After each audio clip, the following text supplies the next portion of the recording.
And that's Sarah Cook.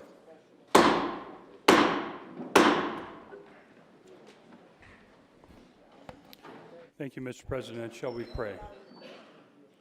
Protector God, we thank you that you are caring for all those of our loved ones and families that we have left behind as we come here this day. In your mercy, we pray safety for the wildlife, for the livestock, and for all the people who are affected by this storm today and tomorrow. We thank you for the dedicated individuals who are here working today to make our state the best it can be. As we begin this last week, we pray for wisdom, patience, and compassion for all. We thank you for the blessings of this day. Amen.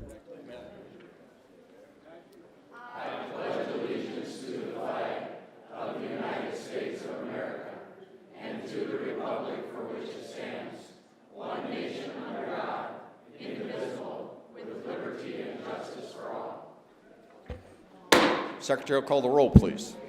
Senator Boland, Kamak, Cronin, Kurd, Ewing, Frerichs, Greenfield, Haverly, Heiner, Jensen, Kennedy, Killer, Klum, Colbeck, Langer, Maher, Monroe, Nelson, Neseba, Netherton, Northstrip, Otten, Partridge, Peters, Rush, Russell, Soholt, Solano, Stalzer, Sutton, Tapio, Tiedemann, White, Wick, and Youngberg.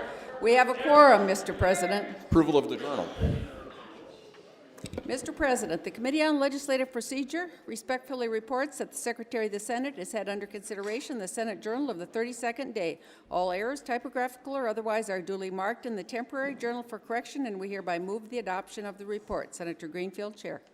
All those in favor signify by saying aye. Those opposed, nay. Motion carried. We are going to pause now. We have our pages here that were able to make it, a hardy crew with us this last week, and it's a real honor to have them here. And I'm going to have them stand up here and we'll swear them in, and then we have one other order of business before we move on.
Ladies and gentlemen, above me, I would like at this time for Eva Ayat, please to stand. Eva.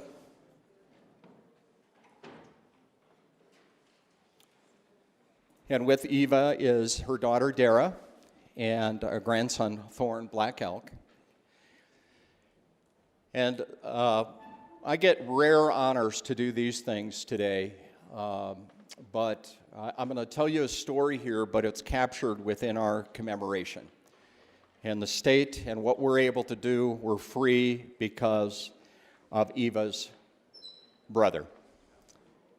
We celebrate today the memory and the homecoming of Sergeant Philip James Ayat and honoring him for his selfless service and ultimate sacrifice during the Korean War.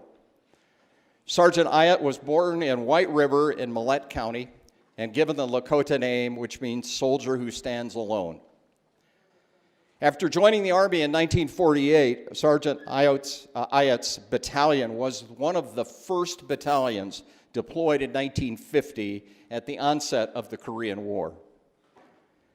He was wounded on September 2nd, 1950, but unable to be kept from the fight. He returned to the front lines less than 3 weeks later and was captured in the line of duty by the Chinese and held captive in a North Korean POW camp. I'll say again, a North Korean POW camp, where he ultimately died. For 66 years, his remains were unable to be identified, and as such, was unable to return home to his family. He received a number of medals to honor his selfless service, the ultimate sacrifice, including the Purple Heart with the Oak Leaf Cluster, Combat Infantry Badge, Prisoner of War Medal, Korean Service War Medal, United Nations Service Medal, and National Defense Service Medal, and the Korean War Service Medal. Eva worked tirelessly to ensure that we could get his remains home. After much work, and if you've never read about all the effort that the military does in repatriation, the Army announced in August of last year that they were able to positively identify his remains after 66 years of uncertainty. He would finally be able to be returned home, and the soldier who stands alone would be alone no longer. So therefore, the legislature, specifically the Senate here, honor the returning home of Sergeant Philip James Ayat and be recognized through his sister, Eva, for the ultimate sacrifice and the freedom that we have in bringing him home.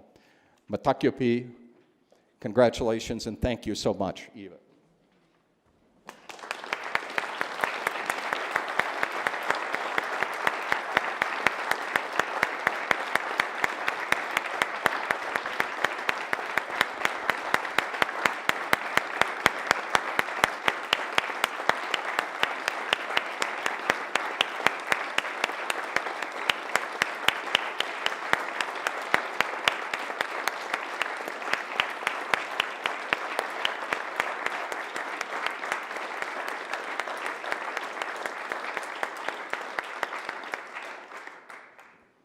Blessings to you and your entire family, and we will never forget.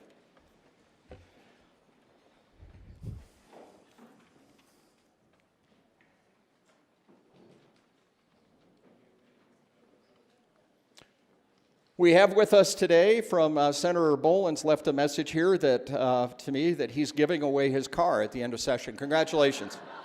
Give it up for Senator Boland. He's a giver.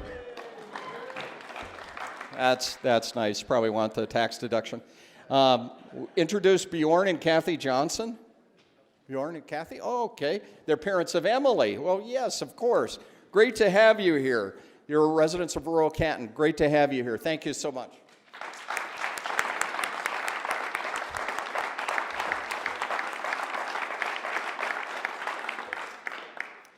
And Senator Kennedy brought this back from the great city of Yankton. The mother city of the Dakotas was the Dakota Territorial Capital till Bismarck thieves stole it. Probably have told you that before. However, this is the Archery Day champion, Yankton Day champions archery battle.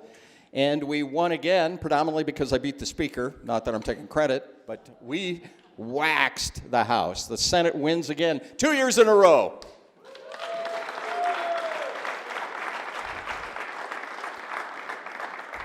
Thank you, Senator Kennedy, and please let our friends down there at Archery Center know that it'll be displayed in a prominent place. I want to thank everybody who's here physically and those who are watching. Be safe, especially with what's going on in our travel. And I'm glad that most of you came in last night, if not all of you. We will now proceed, unless there's any other special privileges, personal privileges. I think I covered them. We'll now proceed with order of business 5, which is reports of standing committees from today. Thank you. Mr. President, the Committee on Local Government reports that it has had under consideration House Bill 1172, recommending due pass, and House Bill 1257, recommending due pass as amended. Senator Langer, Chair. Committee on Judiciary had under consideration House Bill 1109 and recommends do not pass as amended. Senator Russell, Chair. Committee on Senate Appropriations has had under consideration House Bill 1264, recommending do pass as amended, and recommends tabling House Bill 1308. Senator Tiedemann, Chair. Committee on Transportation has had under consideration SR 3 and recommends deferring to the 41st legislative day. Senator Otten, Chair. And the Committee on State Affairs reports that it has had under consideration HJR 1006, recommending do pass, and House Bills 1160, 1286, and 1311, recommending do pass as amended, and recommends deferring SR 4 and House Bill 1200 to the 41st legislative day. Senator Ewing, Chair. And the Committee on Legislative Procedure reports that the Office of Engrossing and Enrolling has carefully compared Senate Bills 43, 73, 86, 140, 144, 164, 165, 185, and 212, and finds the same correctly enrolled. Senator Greenfield, Chair. Messages, please. Mr. President, I have the honor to return Senate Bills 144 and 212, which have passed the House without change. Senate Bill 176, which was deferred to the 41st legislative day, and Senate Bills 24 and 174, which were tabled. And I have the honor to inform the body that the House has appointed Representatives Hunoff, Lust, and Bartling as a committee of 3 to adjust the differences between the two houses on Senate Bill 125, and they've also appointed Representatives Johns, Jensen, and Smith as a committee of 3 to adjust the differences on Senate Bill 46. Andrew J. Zinter, Chief Clerk.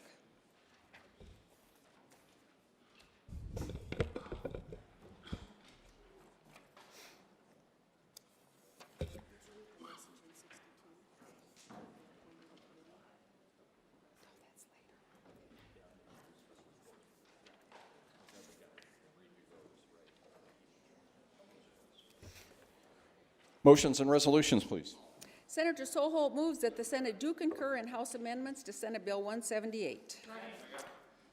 What's happening for those who are watching is this bill went over to the House. The House made some amendments on the bill. Senator Soholt's asking us to agree with that, and that would be her time now to talk, and it's good to see you. Welcome back. Thank you, Mr. President.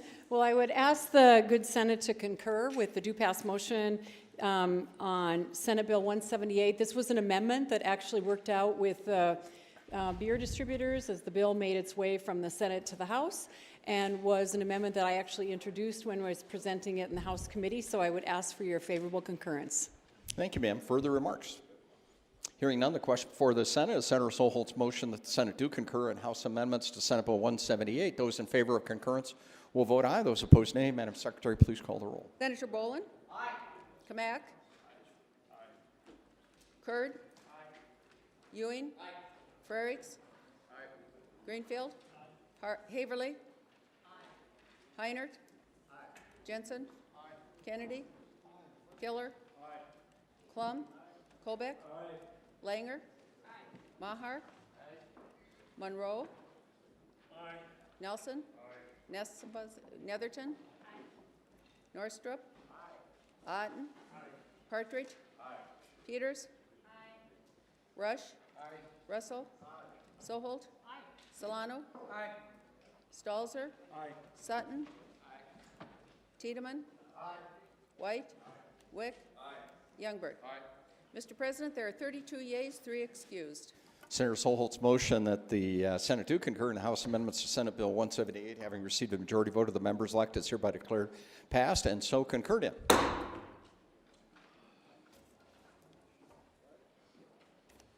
Senator Kennedy moves that the Senate do concur in House amendments to Senate Bill 8. Is there a second? Good afternoon, Senator Kennedy. Good afternoon, Mr. President. I am requesting that the Senate concur in the House's amendments to Senate Bill 8.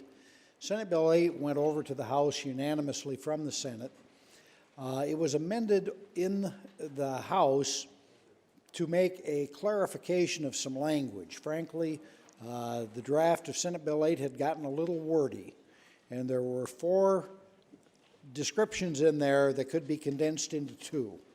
And so Representative Lust contacted me regarding change of the language to just condense it. I agreed that that was a good change. It then passed the House with Representative Lust's proposed change, and I think we should concur in what he has sent back to us. Thank you, sir. Further remarks? Hearing none, the question before the Senate is Senator Kennedy's motion that the Senate do concur in House amendments to Senate Bill 8. Those in favor of concurrence, please vote aye. Those opposed, nay. Madam Secretary, call the roll, please. Senator Boland. Aye. Kamak. Aye. Kurd. Aye.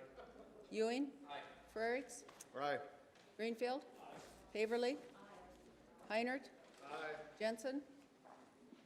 No. Kennedy. Aye. Killer. Aye. Klum. Aye. Colbeck. Aye. Langer. Aye. Maher. Monroe. Aye. Nelson. Aye. Netherton. Aye. Norstrup. Aye. Otten. Aye. Partridge. Aye. Peters. Aye. Rush. Aye. Russell. Aye. Soholt. Aye. Solano. Aye. Stalzer. Aye. Sutton. Aye. Tiedemann. Aye. White. Aye. Wick. Aye. Youngberg. Aye.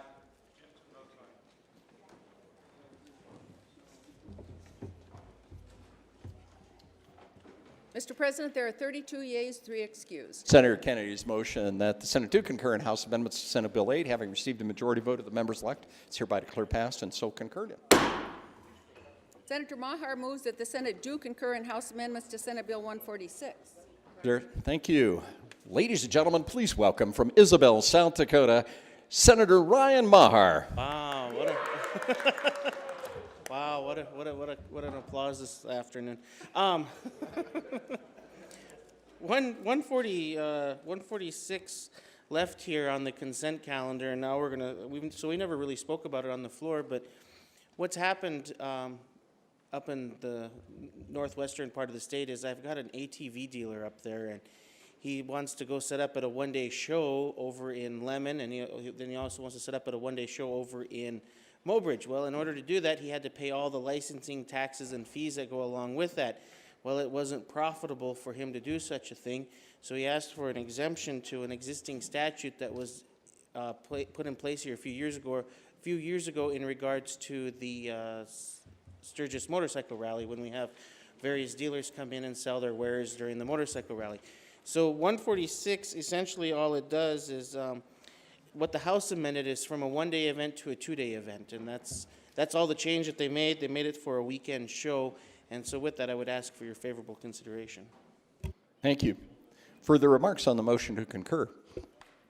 Hearing none, the question before the Senate is Senator Maher's motion that the Senate do concur in House amendments to Senate Bill 146.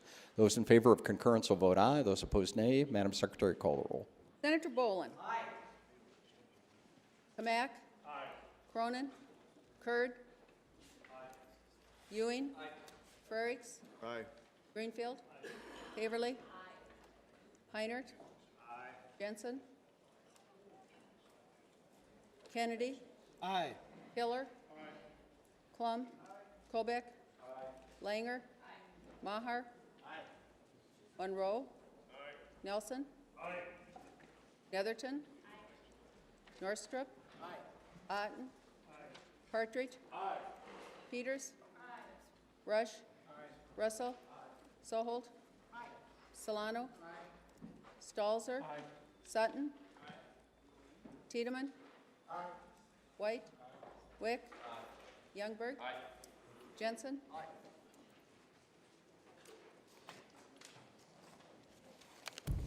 Mr. President, there are 32 yeas, 1 nay, and 2 excused.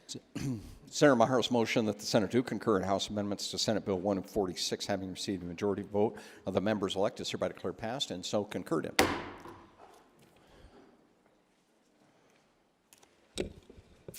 And Senator Maher moves that the Senate do concur in House amendments to Senate Bill 155. Senator Maher. Back at it again. 155, essentially what the House did is they took out the 1-year requirement, leaving it up to the judges to decide what the ability for the payment plan should be. I had thought I had originally done that before it left the Senate, and then upon further review, I realized that I didn't get that taken out of there, so we fixed it over in the House. Also, 155 is now in line with Marcy's law. There was some, if that had stayed in there, the payment plan had stayed in there, it would have been in conflict of interest with the constitutional amendment dealing with Marcy's law. So once again, I'd ask for your favorable consideration. Thank you, sir. Further remarks?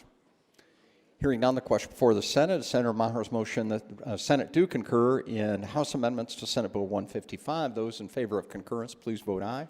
Those opposed, nay. Madam Secretary, call the roll. Senator Boland. Aye. Mack. Aye. Kurd. Ewing. Aye. Frerichs. Aye. Greenfield. Haverly. Heinert. Aye. Jensen. Aye. Kennedy. Aye. Killer. Aye. Plum. Aye. Colbeck. Aye. Langer. Aye. Maher. Aye.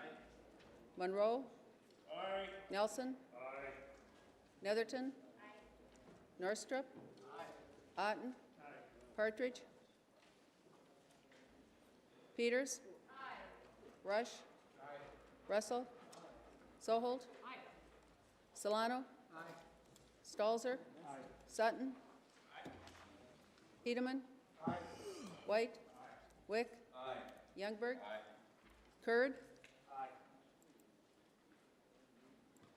Partridge. Aye.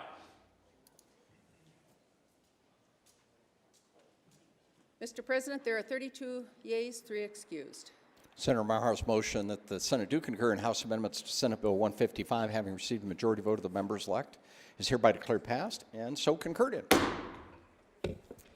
Senator Russell moves that the Senate do not concur in House amendments to Senate Bill 62 and that a committee of 3 on the part of the Senate be appointed to meet with a like committee on the part of the House to adjust the differences between the 2 houses.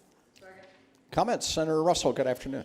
Thank you, Mr. President, members of the Senate. Apparently, there's a one-word amendment that needs to be made to the bill, so we would be asking that it be sent to a conference committee for that purpose and then come back here for final approval.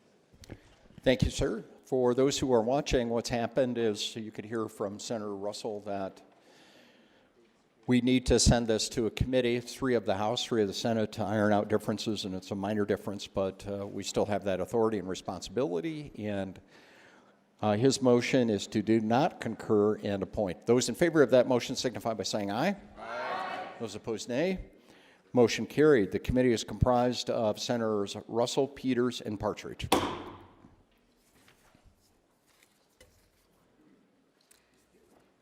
Senate Resolution Number 5, a resolution to affirm the need for continued involvement of the Department of Legislative Audit in verifying the fiscal and contractual compliance of rail operators on state-owned rail lines. It's not available to refer this to committee because it's the last day, so it'll be placed on the calendar for tomorrow. Senator Kurd moves that House Bills 1045, 1192, 1304, 1067, 1318, and 1234 be deferred till Tuesday, March 6th, the 34th legislative day. All those in favor signify by saying aye. Aye. Those opposed, nay. Motion carried. Senator Kurd moves that when we adjourn today, we adjourn to convene at 10 a.m. on Tuesday, March 6th, the 34th legislative day. Guys on a roll. All those in favor signify by saying aye. Aye. Those opposed, nay. Motion carried. Now we're on to Excuse me, before we're going to do that, the President Pro Tem has a reassignment of a couple of committees, conference committees that we should get in record here due to travel schedules and absentees. For 1268, the new committee is Nelson, Cronin, and Killer. 1268, Nelson, Cronin, and Killer. For House Bill 1016, it's Bolin, Netherton, and Killer. Bolin, Netherton, and Killer. Thank you.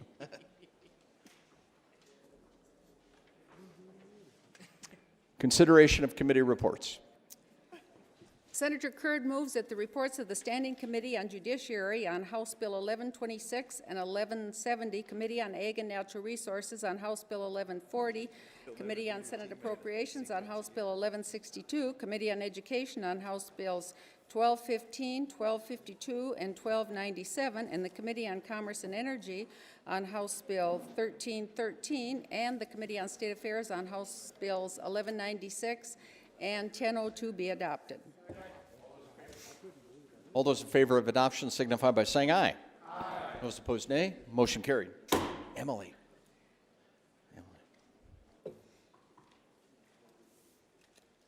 Okay, consent calendar. Our consent calendar is comprised of bills that are non-controversial, have unanimously passed, and are up for consideration. They could be removed for debate, but questions may be asked. That's it. Any questions?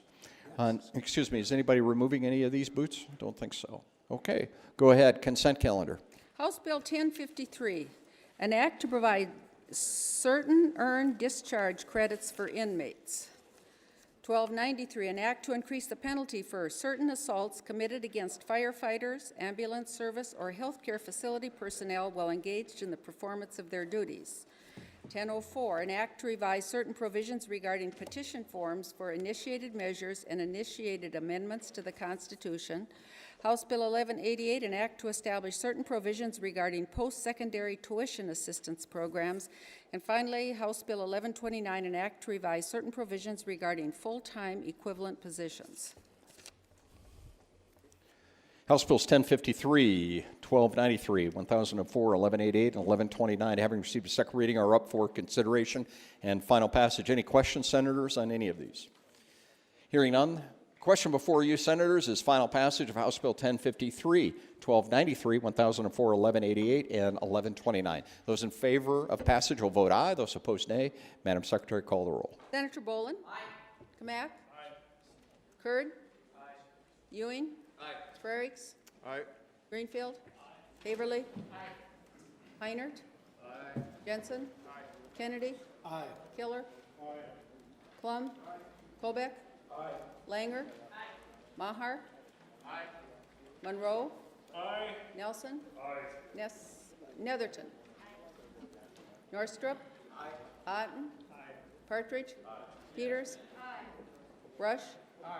Russell? Aye. Soholt? Aye. Solano? Aye. Stalzer? Aye. Sutton? Aye. Tiedemann? Aye. White? Aye. Wick? Aye. Youngberg? Aye. Mr. President, there are 32 yeas, 3 excused. House Bills 1053, 1293, 1004, 1188, and 1129, all having received the majority vote of the members elect, is hereby declared passed. Is hereby declared passed. Any questions on the title? Titles are approved. Thank you.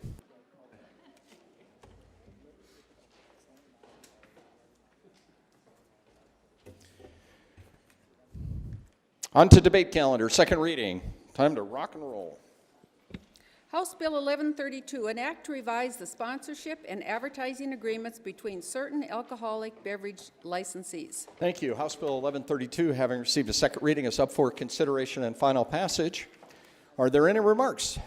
Senator Kamak, it looks like you've got an amendment, too. I do, Mr. You President. are just so prepared. That's what ranching does. That's excellent. 1132, Whiskey Bravo, is that correct? That is correct. You move it at this time. I do. Comments on the motion to amend as well as the bill. I'll grant you that latitude, sir. Thank you. Thank you.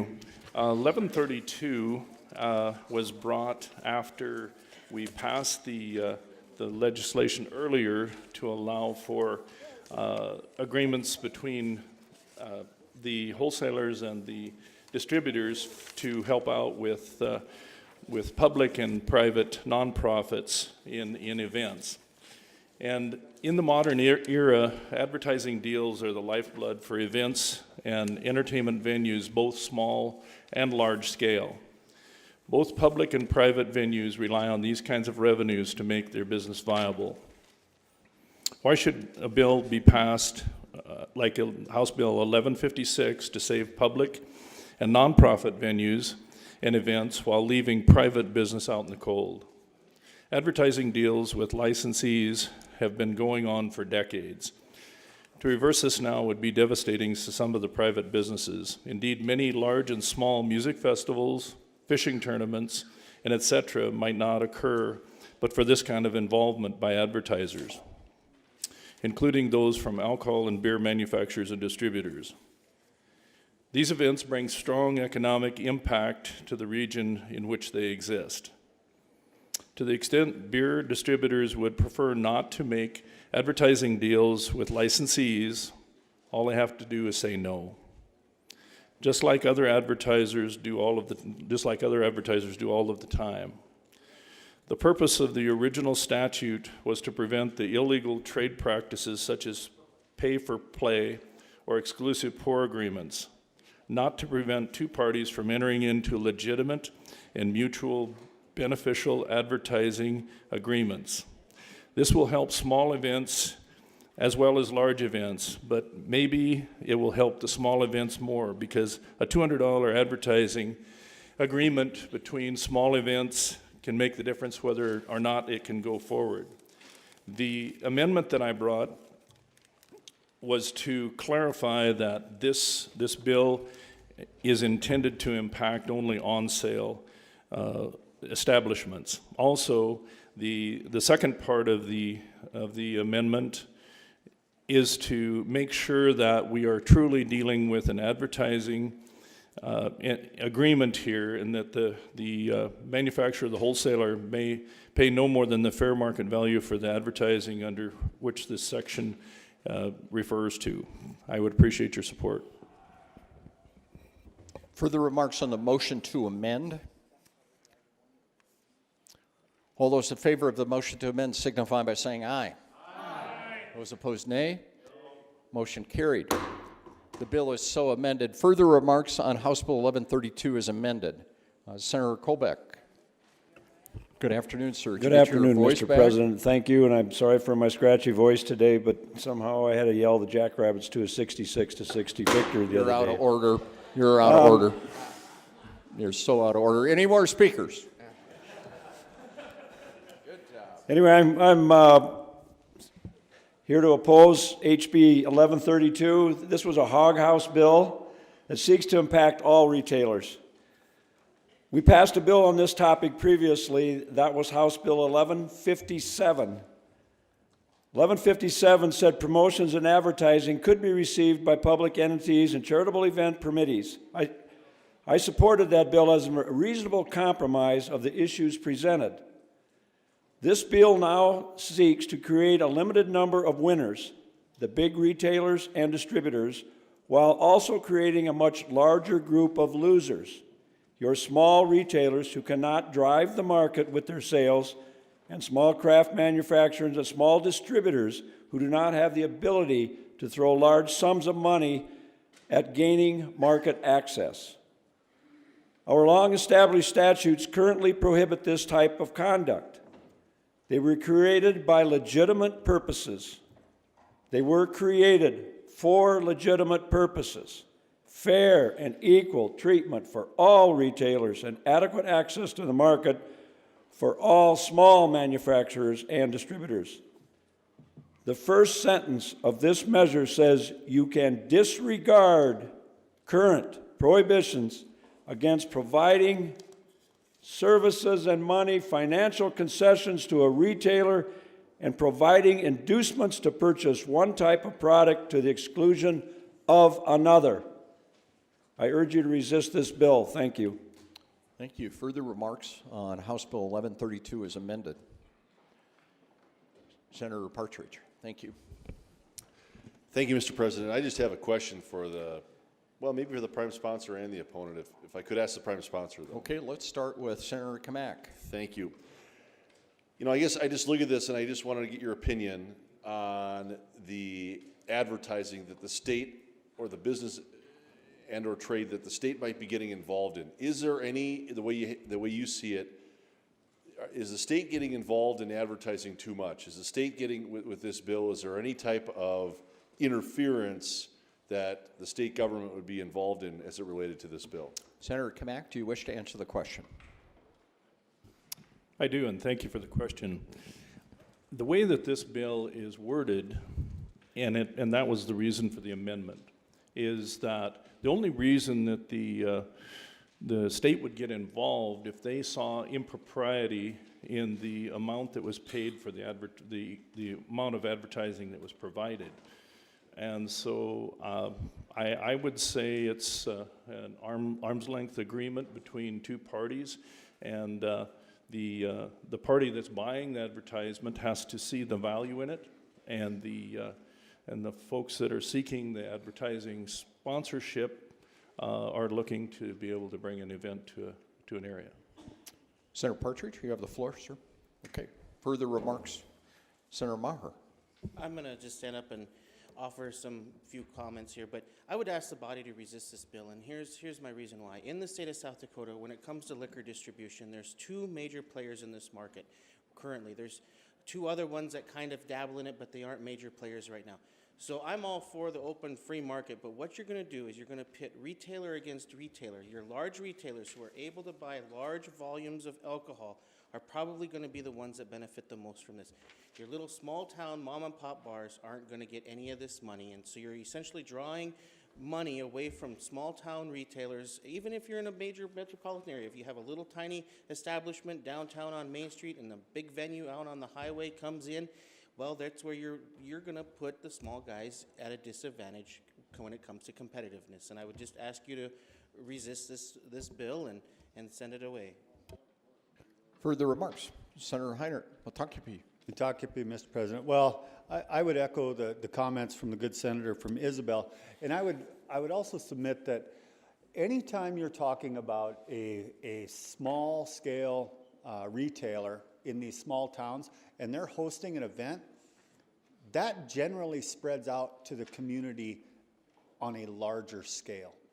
So these small retailers are able to gain some advertising, get some access, maybe pull some people from other local communities. And I think with the passage of this bill, you know, wholesalers don't have an unlimited amount of money. And they're going to go wherever their big pressure comes from, which is more often than not the bigger cities and towns of our state. And it's going to cut these small guys out. And they aren't going to be able to play. And I think that would in turn transfer over into your community, because our communities rely on our local businesses to host these events, whether it's a rodeo or a tractor pull or a mud race or whatever, and that brings all the community out. So just think about that.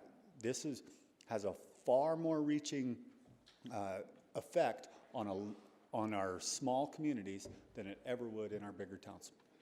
Pilamia. Further remarks? Does anybody wish to speak before Senator Kamak gives his closing? Okay, Senator Kamak, thank you. Thank you for those comments, and you're exactly right. A jazz festival in Sioux Falls would very likely draw a couple $1,000s worth of advertising. The street dance in Isabel is going to draw a couple hundred, and it's about a value proposition. And any sponsorship, not sponsorship, any advertising that you get for any of these events are more than welcome. I've been involved in a lot of community events and a lot of things like that, and every opportunity that you can get, especially in a rural area, is more than welcome. I appreciate your support.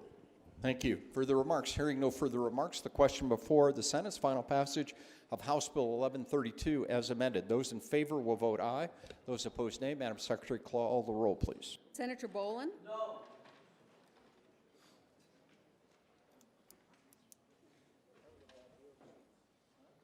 Kamack? Kurd? Ewing? Frerichs? No. Greenfield? Haverly? Heinert? Jensen? Pardon? Kennedy? No. Killer? Clum? Colbeck? Langer? Maher? Monroe? Nelson? Netherton? Northstrop? Otten?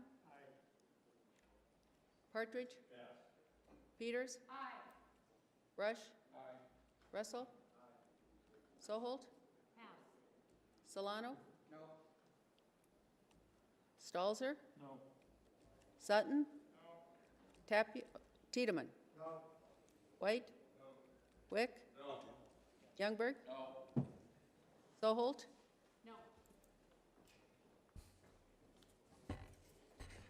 Mr. President, there are 11 yeas, 21 nays, and 3 excuse. Yeah, I did. There are 11 yeas, 21 nays, and 3 excused. House Bill 1132.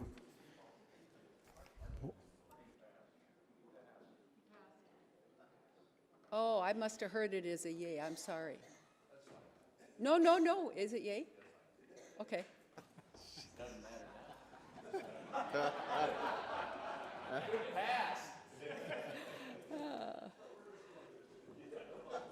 Okay, 11 yeas, 21 nays, and 3 excused.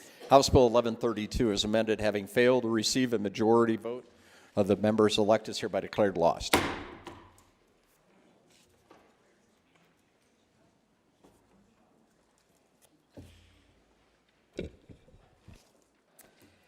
House Bill 1083, an act to revise certain provisions regarding permits to carry a concealed pistol and to declare an emergency. House Bill 1083, having received a second reading, is up for consideration and final passage. Senator Otten, good afternoon. Good afternoon, Mr. President. Well, Section 1 of this bill clarifies that when a county sheriff takes fingerprints of an individual for the FBI fingerprint background check for an enhanced gold application, there will be no charge for securing the fingerprints. There were a handful of counties that were charging for the fingerprints, and now this makes it consistent across all the counties.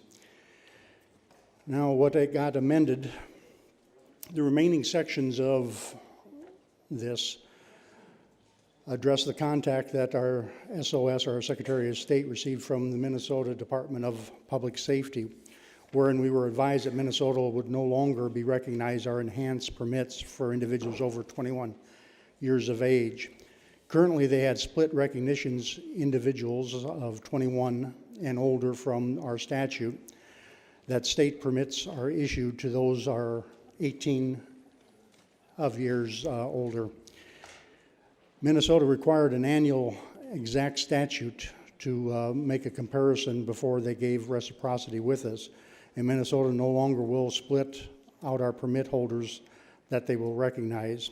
South Dakota is one of several one of the several states that Minnesota will no longer recognize. Through the discussions with Minnesota DPS, they've agreed to defer action for a short period of time to allow possible legislation, and this is what we're now talking about. Minnesota cannot say definitively that they will grant reciprocity with ours, but they're looking at it favorably. If we do pass this, it would also improve our chances of getting reciprocity with Washington and New Mexico. Section 2 defines age requirements for enhanced permits as 21 years of age and older. For individuals 18 to 20 years of age inclusive, they would be issued an enhanced permit that clearly designates the permittee as restricted 18 to 20 years old, clearly identifying restricted 18 to 20-year-old to law enforcement. Section 3, upon the passage of this bill, all current enhanced permit holders that are under 21 years of age will be issued new restricted enhanced permits, indicating that they are, of course, restricted 18 to 20 years of age. Section 4, an individual holding an unexpired restricted enhanced permit who turns 21 years of age, will be issued an unrestricted enhanced permit at no cost, just by asking the Secretary of State. And then Section 5 adds statutory language regarding and maintaining current information on permits, with the permittee being responsible for this. And one of these is South Dakota allows the sheriff's office to issue a temporary permit or an SOS to issue an update permit and address the outside of South Dakota if the resident was outside of South Dakota. The South Dakota resident is an active military or a spouse is active military, whose home is, of course, South Dakota. South Dakota resident with a fiscal address within South Dakota, but official postal address is located in another county of a bordering state. And that, in a nutshell, is 1083.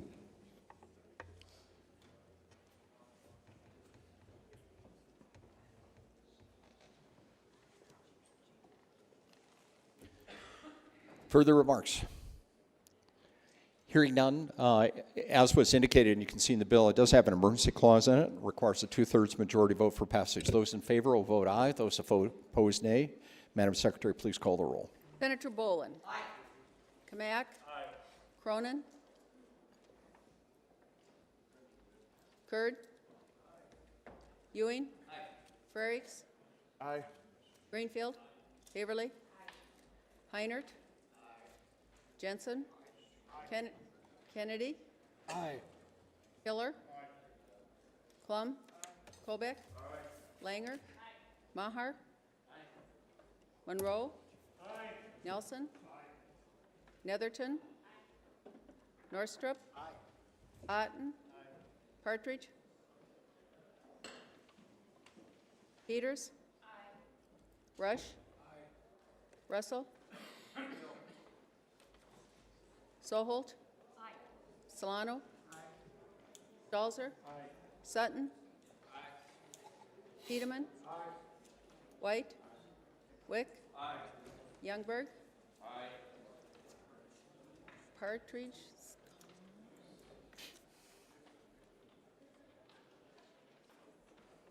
Mr. President, there are 30 yeas, 1 nay, and 4 excused.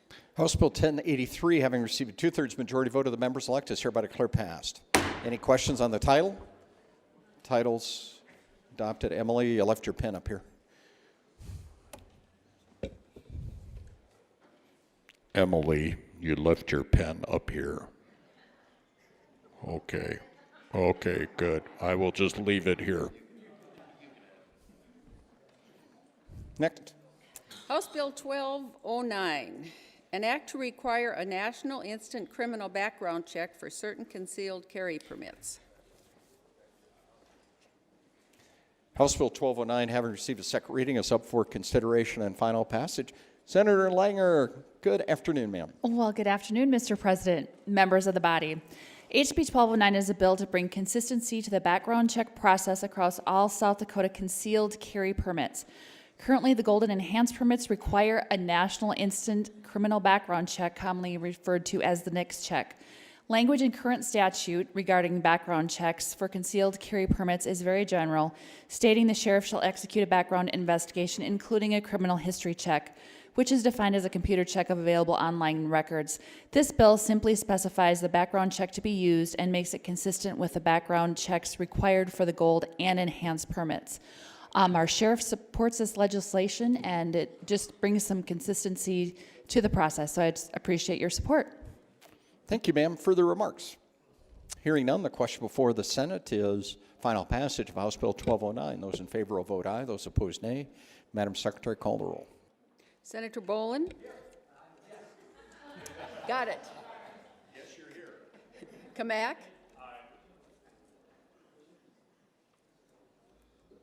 Kurd? Ewing? Frerichs? Greenfield? Haverly? Heinert? Jensen? Kennedy? Hiller? Plum? Colbeck? Langer? Maher? Monroe? Nelson? Netherton? Pardon? Norstrup? Otten. Partridge. Peters.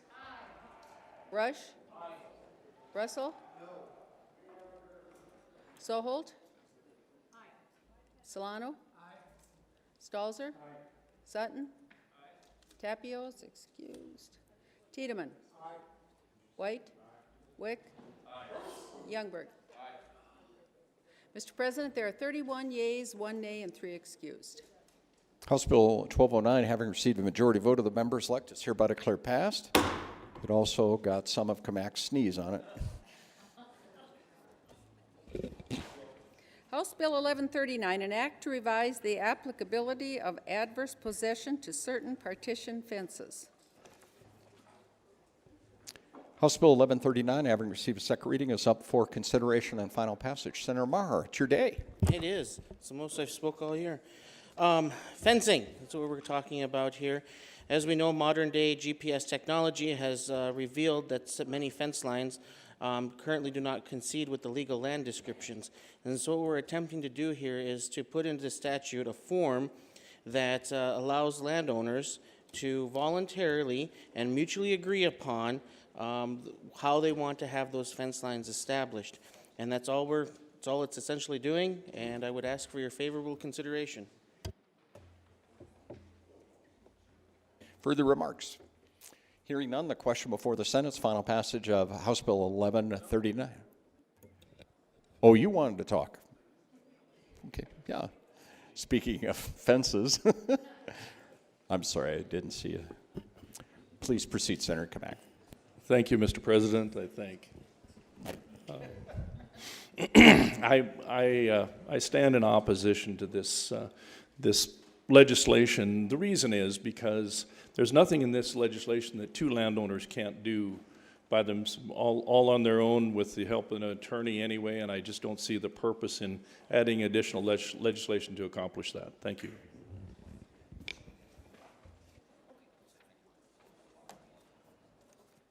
Thank you. I apologize.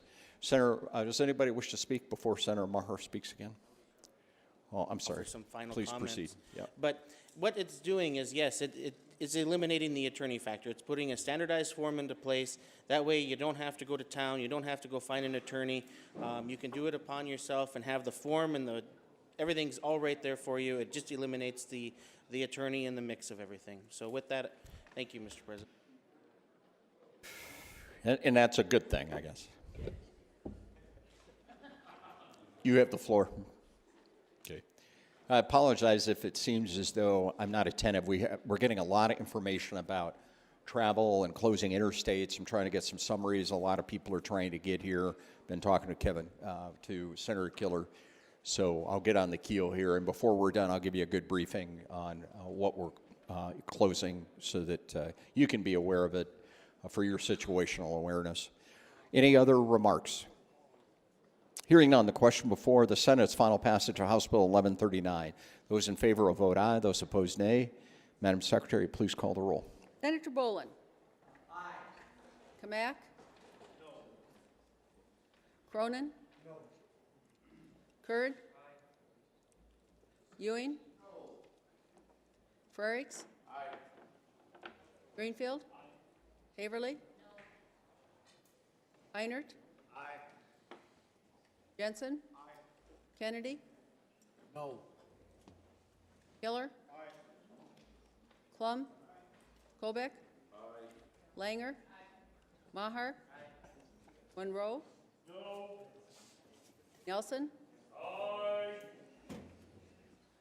Netherton? Aye. Northrup? Aye. Otten? No. Partridge? Aye. Peters? Aye. Rush? No. Russell? Aye. Soholt? No. Solano? No. Stalzer? Aye. Sutton? Aye. Tiedemann? Aye. White? No. Wick? Aye. Youngberg? No.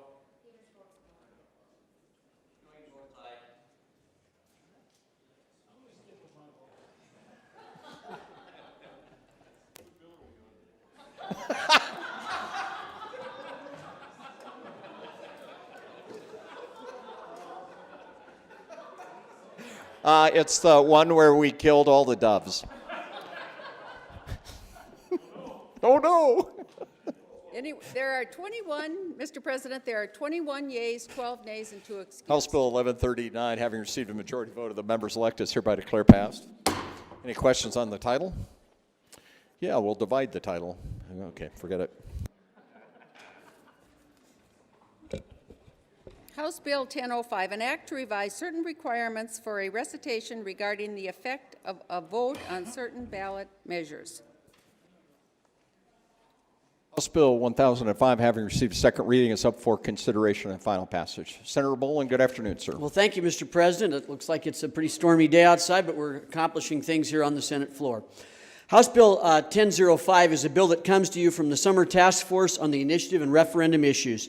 It seeks to cause the language on the ballot for any measure to be voted on by the people to have totally neutral language. Currently, the ballot questions are phrased in a way that might promote the passage of any measure. 1005 seeks to put the ballot questions on an equal footing by having both statements to be of neutral character. And just let me give you an illustration of what I'm talking about. In 2016, on Constitutional Amendment S, which is oftentimes better known as Marcy's Law or Marcy's Amendment, this is what appeared on the ballot for people to see. A vote yes is for expanding statutory rights of victims and placing the rights in the Constitution. A vote no will leave the Constitution as it is. Now, if this bill is passed, and I'm certainly hoping it is, this is what would appear on the ballot. The following statement: vote yes to adopt the amendment and vote no to leave the Constitution as it is. Again, HB 1005 seeks to put the ballot questions on an equal footing by having both statements be of neutral character. And I think if you listen carefully to my statement there, you can see the difference. The words are neutral and objective and seek to give an unbiased statement for the potential voter to evaluate. This bill was passed unanimously by the task force this summer. It was passed unanimously just this last week by the State Affairs Committee, and it had very little opposition in the House. So I'd urge your support and stand by for any questions. Thank you. Thank you, sir. Further remarks? Hearing none, the question before the Senate then is final passage of House Bill 1005. Those in favor will vote aye. Those opposed, nay. Madam Secretary, you please call the roll. Senator Bolin? Aye. Kamak? Aye. Cronin? Aye. Kurd? Ewing? Aye. Frerichs? Aye. Greenfield? Aye. Haverly? Aye. Heinert? Aye. Jensen? Aye. Kennedy? Aye. Killer? Aye. Klum? Aye. Kolbeck? Aye. Langer? Aye. Maher? Aye. Monroe? Aye. Nelson? Aye. Netherton? Aye. Northrup? Aye. Otten? Aye. Partridge? Aye. Peters? Aye. Rush? Aye. Russell? No. Soholt? Aye. Solano? Aye. Stalzer? Aye. Sutton? Aye. Tiedemann? Aye. White? Aye. Wick? No. Youngberg? Aye. Hurd? Aye.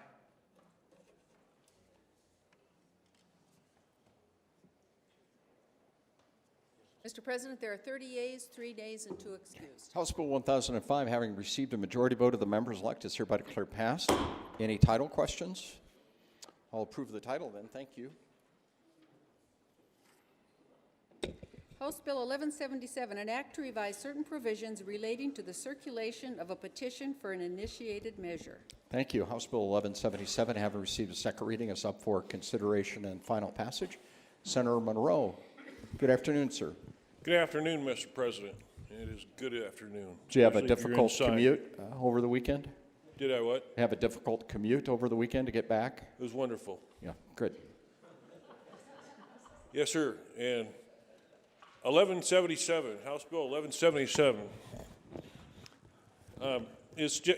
House Bill 1177 simply says that if a person is circulating a petition for an initiated measure, this means that it's a constitutional amendment or just for a law, that the person who's circulating the petition will be identified by their name and their email and not their address. That was taken out. Phone number. Sorry about that. They amended out a couple things like their physical address, things that the committee didn't want in there, and I agree with that, and I think it's a good bill as it is. Thank you. Senator Sutton. I'll stand by. Okay, thanks. Senator Sutton, you have an amendment, sir? I do, Mr. President. 1177 Kilo Bravo. That is correct. You move it at this time, sir. I do. You wish to speak to the bill as well, I assume? Yeah, thank you. Granted. Well, thank you, Mr. President, members of the body. This just simply inserts paid petition circulator.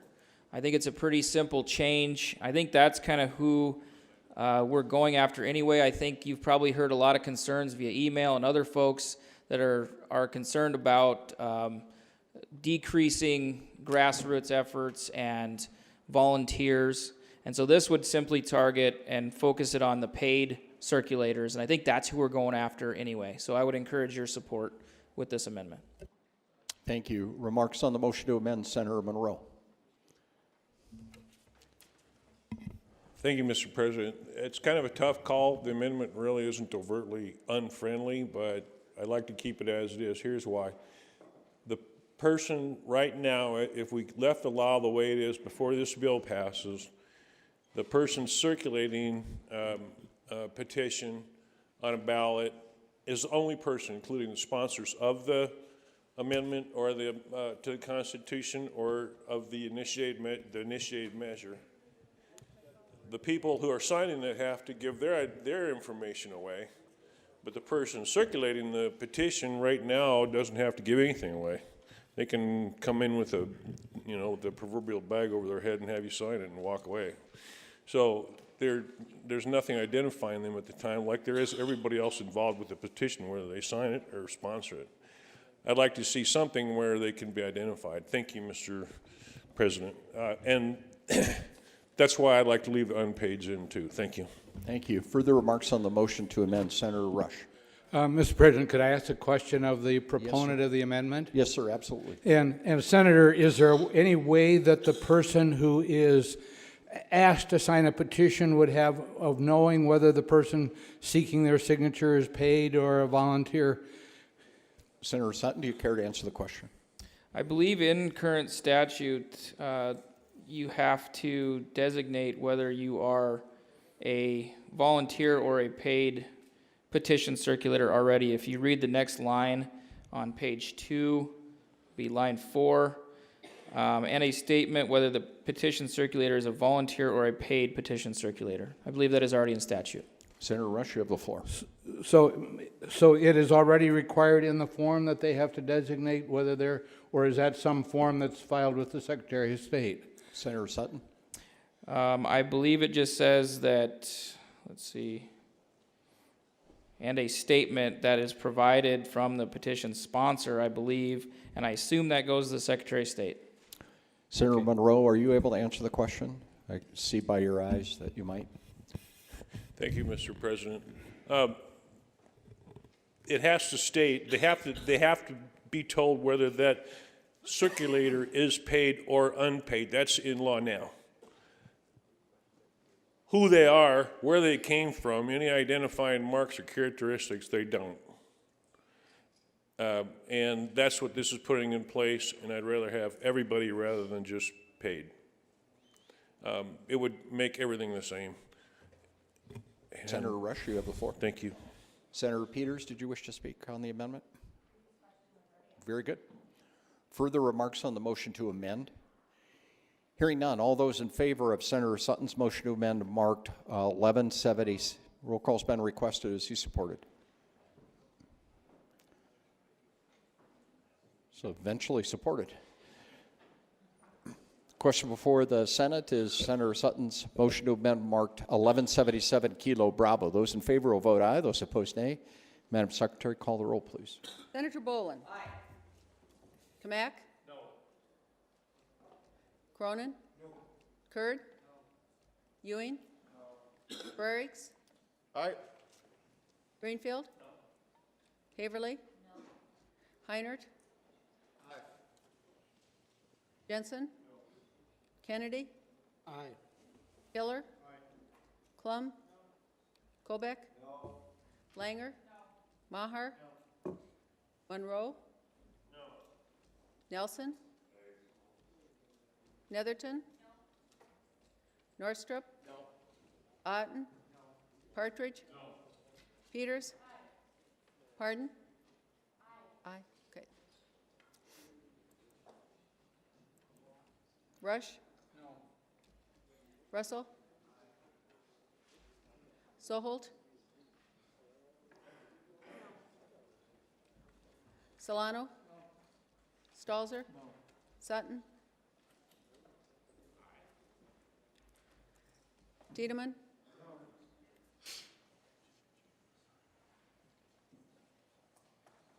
White? Wick? Youngberg? Mr. President, there are 8 yeas, 25 nays, and 2 excused. I'm sorry, what was the number again? 8 yeas, 25 nays, and 2 excused. Senator Sutton's motion to amend having failed to receive a majority vote of the members present is hereby declared lost. We're back to House Bill 1177 unamended. Further remarks? Senator Heinert, Matakipi. Mitakipi, Mr. President. Question for the prime sponsor. State your question, sir. Page 3, line 4, name, phone number, email address of the petition circulator. A lot of these petition circulators are young college-age people, some of them females, my daughter being one. Are you comfortable with forcing young females to pass out their phone number to people who sign petitions? Senator Monroe, do you care to answer the question?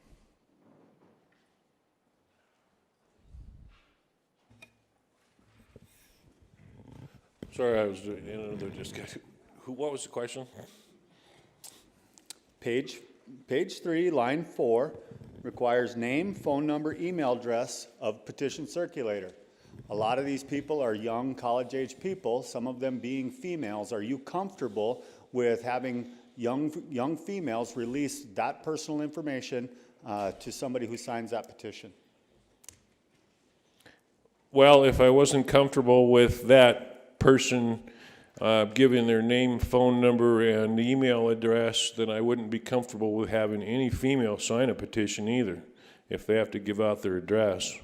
So I guess we're just treating everybody the way we do so that we can identify the sources of information. Thank you. Does that answer your question? Senator Heinert, you have the floor. Well, thank you, Mr. President. Well, in the age of social media and online bullying and other aspects that are happening to our population, I'm not sure it's in our best interest that we force these younger people to release a personal phone number or a email address, because we don't know who's going to then get access to that. And they could receive some unwanted messages, be looked up on Facebook or other social media places. I think if the bill says an email of the or an email address or a phone number to the petition sponsor or the amendment sponsor, that I could live with. But I cannot live with forcing a 20-something-year-old female to put out her, or male for that matter, to put out their personal information when we go to school and teach them, keep your personal information as private as possible. So I think maybe an amendment, or this bill should, we should not pass this bill. Plamia. Plamia. Further remarks? Senator Nelson. Thank you, sir. I'll keep it as quick as possible. I unfortunately rise in opposition to my good friend from Pierre. My concerns about this is that this body, this legislature, has repeatedly passed laws that violate the U.S. Constitution, and the Supreme Court has acknowledged it explicitly in several cases. Now, when we're requiring these good folks to put down who they are and they're identifying data, the Supreme Court said that Americans absolutely have the right to anonymous political free speech. And in this case, what we're requiring them to do by statute is we're saying you have to establish an email account, you have to establish a telephone account in order to exercise their access to the political process. And that's a problem, because what we're doing is we're putting hurdles in front of them in order for them to exercise their First Amendment rights. Now, First Amendment has numerous things. I've read it on the Senate floor repeatedly, but amongst those are the freedom of assembly, the freedom to petition your government for redress. So we're not supposed to bridge that process. So requiring them to establish an email account or an address or pay for internet service to get an email account, to establish an email account, and to pay for a telephone, those are hurdles. And those are hurdles we're not supposed to be putting in front of the people of South Dakota. So I understand the desire to bring some accountability to the process, but I think we're stomping on these folks' First Amendment rights. And the problems we've had in the state of South Dakota were with candidates' petitions, predominantly candidate petitions we saw highlighted in the news. One of them was from a former District 9 legislator that had some problems, and there was a U.S. Senate candidate that had some problems. And that's not covered in this. So I guess my caution, folks, is we're always rushing in to curtail people's freedom. And that's not what our job is.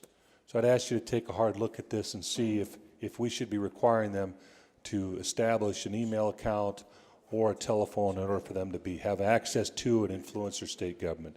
Thanks. Further remarks, Senator Greenfield. Thank you, Mr. President, members of the body. I would just call your attention to the existing statute, and I would point out that the very language that was mentioned by the person who spoke previous to me already exists relative to the petition sponsor. It says the name, phone number, and email address of each petition sponsor shall be included. So relative to the last person who spoke, if we're already requiring that information of somebody involved in the process, I believe it's appropriate to require that information of all persons involved in the petition process. So with that, I'm not going to assert that I am a Supreme Court justice or anything along those lines, but I do think that we probably have solid footing relative to any court challenges that would be facilitated should this law pass. So with that, I would encourage your support of the bill, and I thank you for your consideration. Further remarks? Does anybody wish to speak before Senator Monroe gives his closing? Senator Partridge, thank you.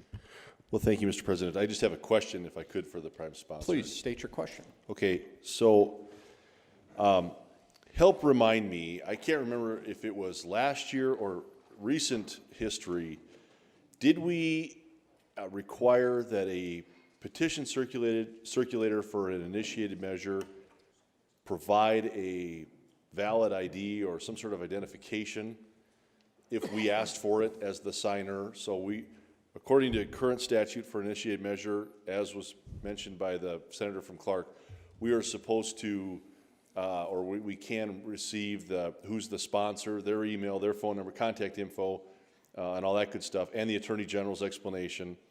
But didn't we also then put into law that we can ask for their ID? The circulator, that is. Senator Monroe, do you wish to answer the question? Thank you, Mr. President. I don't recall that being done this year.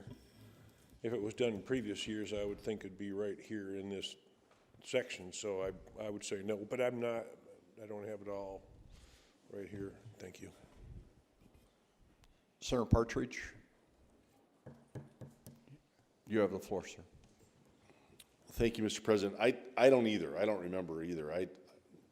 I was thinking that we did, and if anyone can answer that question, that'd be great, because it tends to lean me to the that's enough category, in terms of, giving out all the personal information of the circulator. If we ask for ID, that's a very important part of my vote on this bill. So if anyone can answer it, that'd be awesome.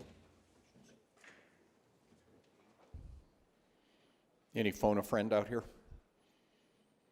Long-time callers, first-time listeners? Bueller? Bueller? Okay. Does anybody wish to speak before Senator Monroe gives his close? Does anybody wish to speak before Senator Nelson speaks again? Okay, Senator Nelson. Thank you, sir. In my excitement to stand up and defend the First Amendment, I did not provide the body the actual Supreme Court ruling, and I do apologize. But the Supreme Court ruling is McIntyre versus the Ohio Elections Commission, and that was in 1995. And some of the provisions that the Supreme Court held was that the freedom to publish anonymously is protected by the First Amendment and extends beyond the literary realm to the advocacy of political causes. It specifically addressed the Ohio Commission's requirements to place names, addresses, emails, etc., on political speech. Realistically, it can be related also to the advocacy cases that we're seeing before us that this seeks to address. So the bottom line is the Supreme Court has held very vigorously that freedom of speech in regards to political causes and advocacy is protected, and the anonymous free speech thereof. So I'd ask folks to consider that in their determinations today. Thank you. Does anybody wish to speak before Senator Monroe gives his closing? Senator Monroe, would you please identify yourself before you speak? That was a joke. Thank you, Mr. President. I'm the pigeon guy in Pierce, South Dakota. Pigeon guy. Otherwise known as Monroe. Yes, sir. Here's the thing. If there's no identifying information for crying out loud, then we're lost. Because we can't have anybody vote. We can't have anybody sign a petition. We can't have anybody get a credit card. We can't have anybody do anything unless there's some way to prove that that person is that person, or that person is getting late yet, is even a person. There has to be some way of tracing this person back to find out if they're a citizen, or if they're supposed to even be here. We're circulating this petition.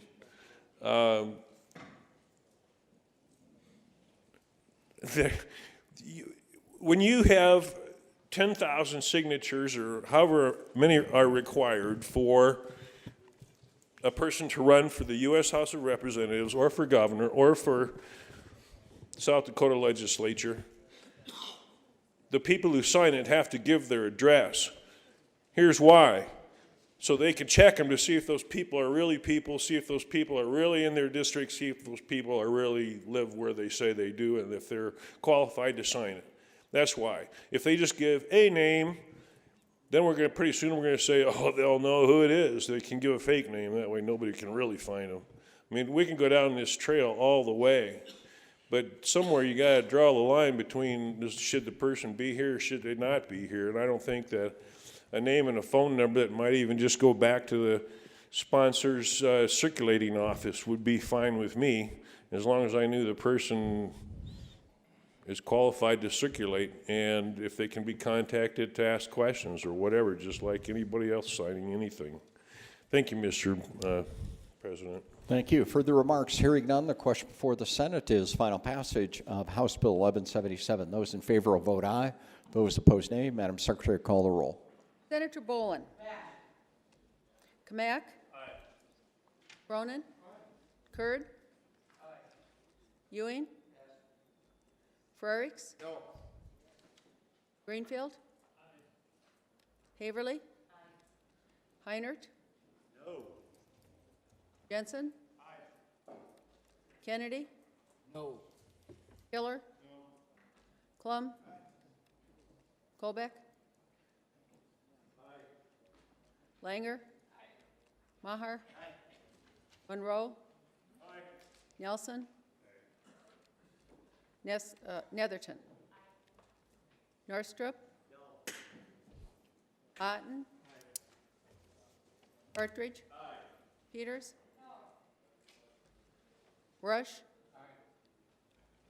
Russell? Boholt? Solano? Stalzer? Sutton? Tiedemann? White? Wick? Youngberg? Ewing? Pardon? Bolin? Mr. President, there are 18 yeas, 15 nays, and 2 excused. House Bill 1177, having received a majority vote of the members elect, is hereby declared passed.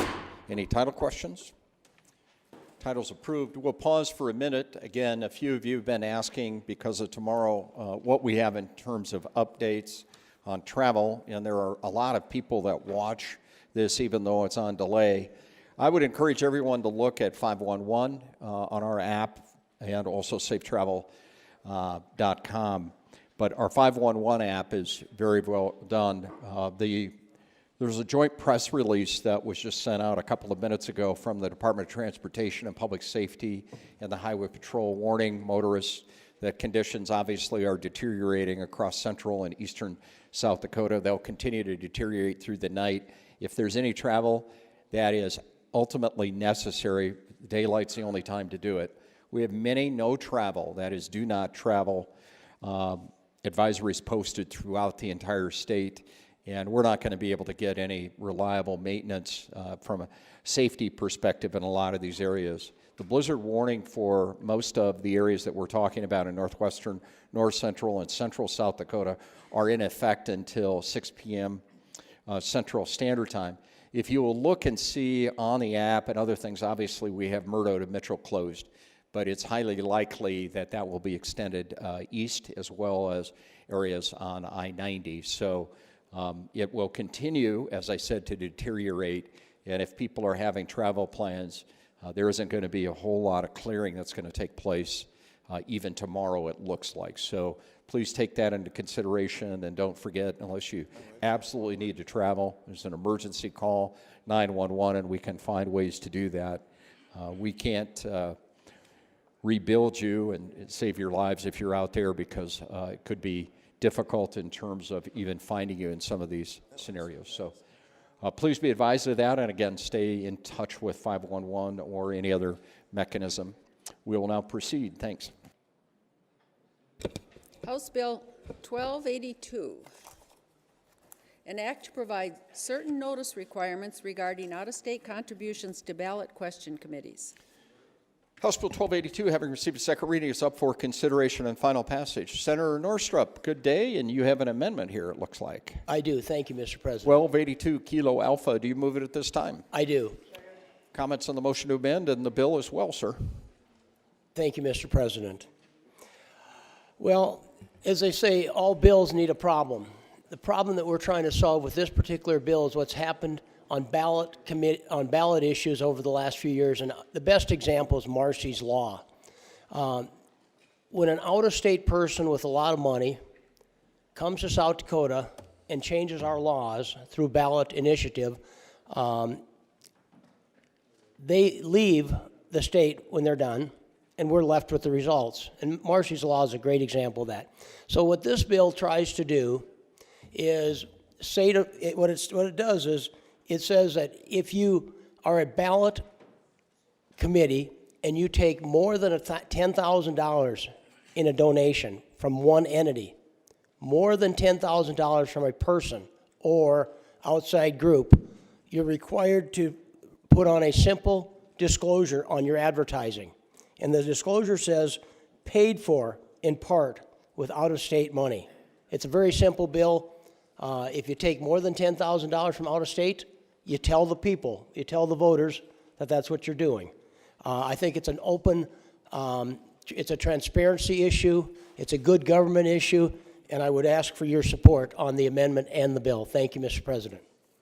You wish to identify what the amendment does? Oh, thank you. Yes, sir. Thank you, Mr. President. What the amendment does is clarifies what out-of-state means. And what it does is there's some misunderstanding about we said, in dealing with an entity, for example, a corporation like 3M Corporation, in the original bill it said is not filed as a domestic entity, and there was some lack of understanding what that meant. So we amend that out and we put in has not made an annual filing. So for example, 3M does an annual filing with the Secretary of State's office. They do that now. It's not a new requirement. It's just what they do, that they identify there in the state of South Dakota, and that makes them an in-state entity. Therefore, they're exempt from this bill. Just like if I was to donate $10,000 to an in-state, into a ballot issue, I am a resident of South Dakota. 3M is in effect a South Dakota entity, and they too are exempt from this. So we're just asking the out-of-state entities and the out-of-state people to be, once we know that they've made the donation, we'd just like them to be identified on the advertising with the simple statement that says, paid for in part with out-of-state money. So the voters know that there's an out-of-state entity trying to influence our election. Thank you, Mr. President. Senator Kennedy, do you have a question on the amendment? Yes, sir. Please state your question. Thank you. For the prime sponsor, in your example of 3M that files annually with the state of South Dakota, the filing they make is as a foreign corporation doing business in South Dakota. Is that not correct? Senator Northrup, do you care to answer the question? Mr. President, I do. I would believe that is correct. Senator Kennedy, you have the floor. I guess my concern with this amendment is that now we're kind of defeating the entire purpose of the bill, because as I understood the purpose of the bill, it's to require anybody who's from outside of South Dakota contributing to a ballot question committee that fact be disclosed. And now we're creating this huge exemption that says, well, you can be a foreign corporation that has filed a rather inexpensive filing that authorizes you to do business in the state of South Dakota. And that doesn't mean you have a plant or a physical presence or location. It may mean nothing more than that your product comes into the state of South Dakota. But you're now exempt, and you can give as much money as you want. Well, I think now the exception swallows the rule. I would vote against the amendment. Further remarks on the motion to amend? Senator Northrup, do you wish a rebuttal on the motion to amend? Mr. President, not a rebuttal, but just a clarification. Yes, sir. The amendment was put on, I believe, by the opposition in an attempt to clarify, so it's not, it's just making the bill better, so I'd recommend you pass it. Pass the amendment. Thank you. Thank you. Further remarks on the motion to amend? Hearing none, all those in favor of Senator Northrup's, sir, again? Roll call, yes, thank you. Is he supported?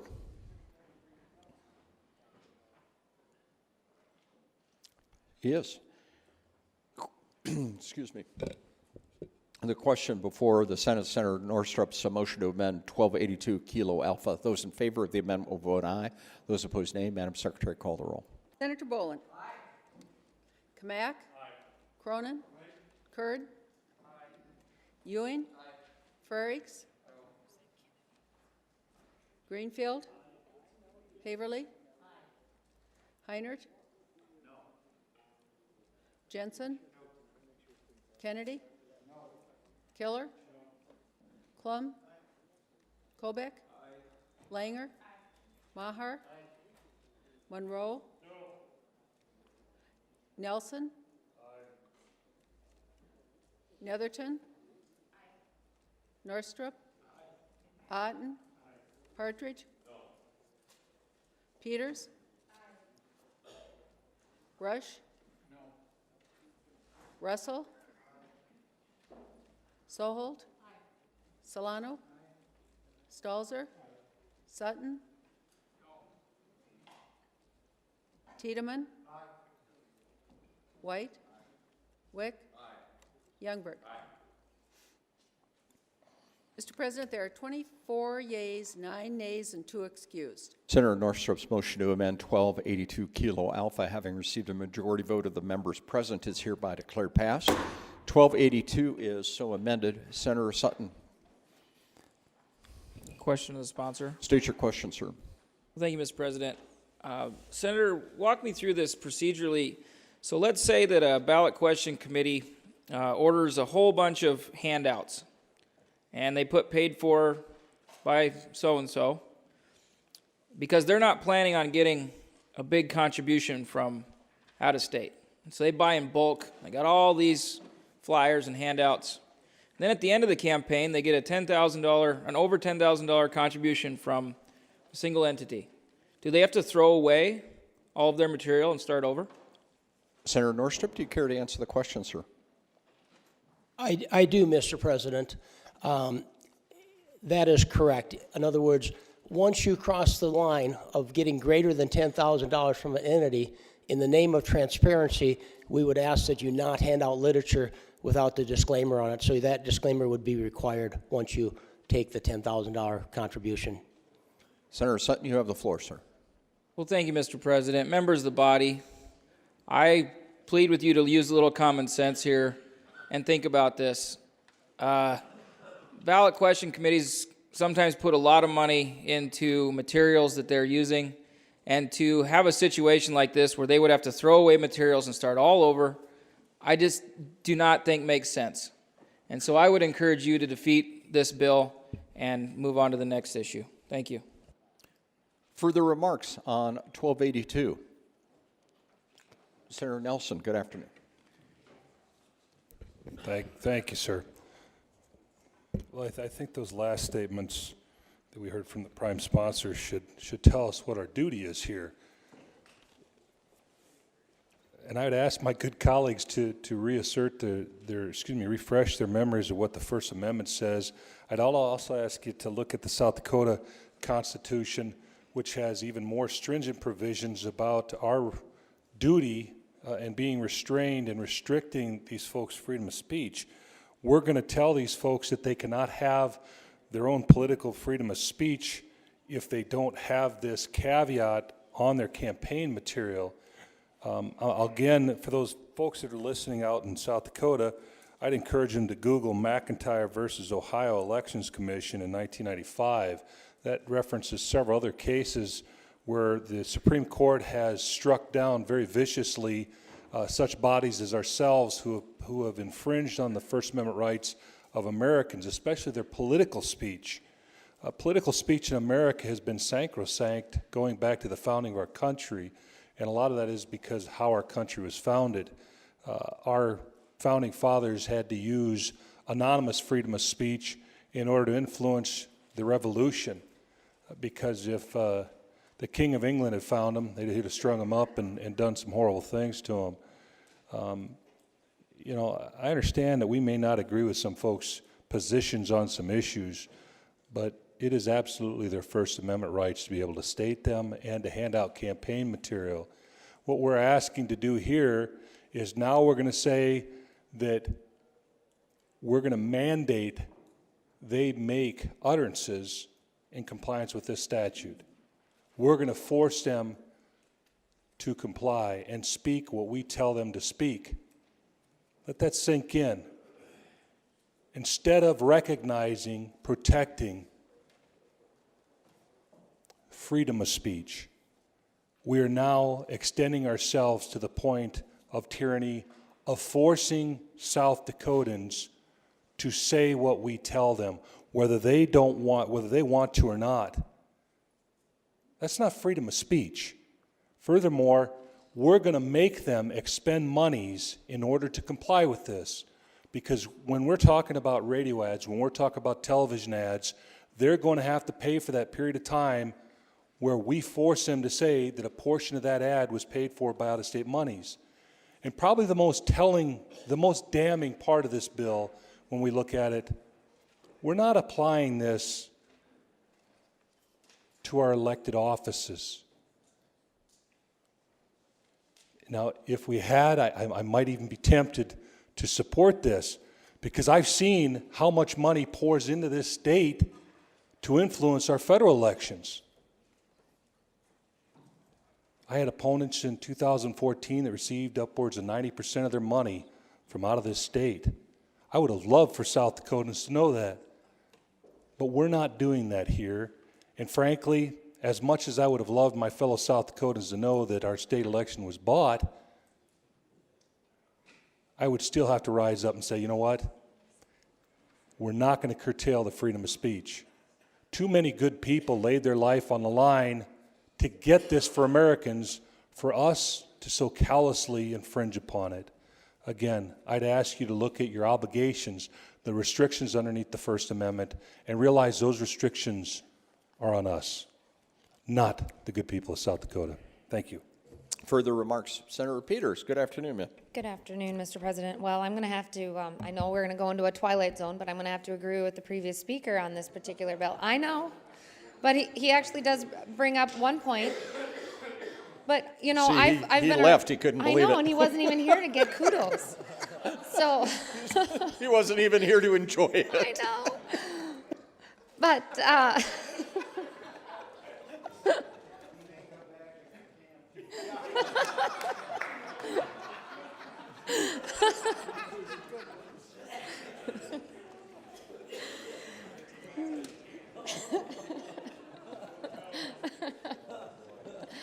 Never mind. So, I mean, I've been around the political world ever since I was 14, and I've been volunteering on campaigns, whether they're ballot initiatives or constitution amendments or political campaigns.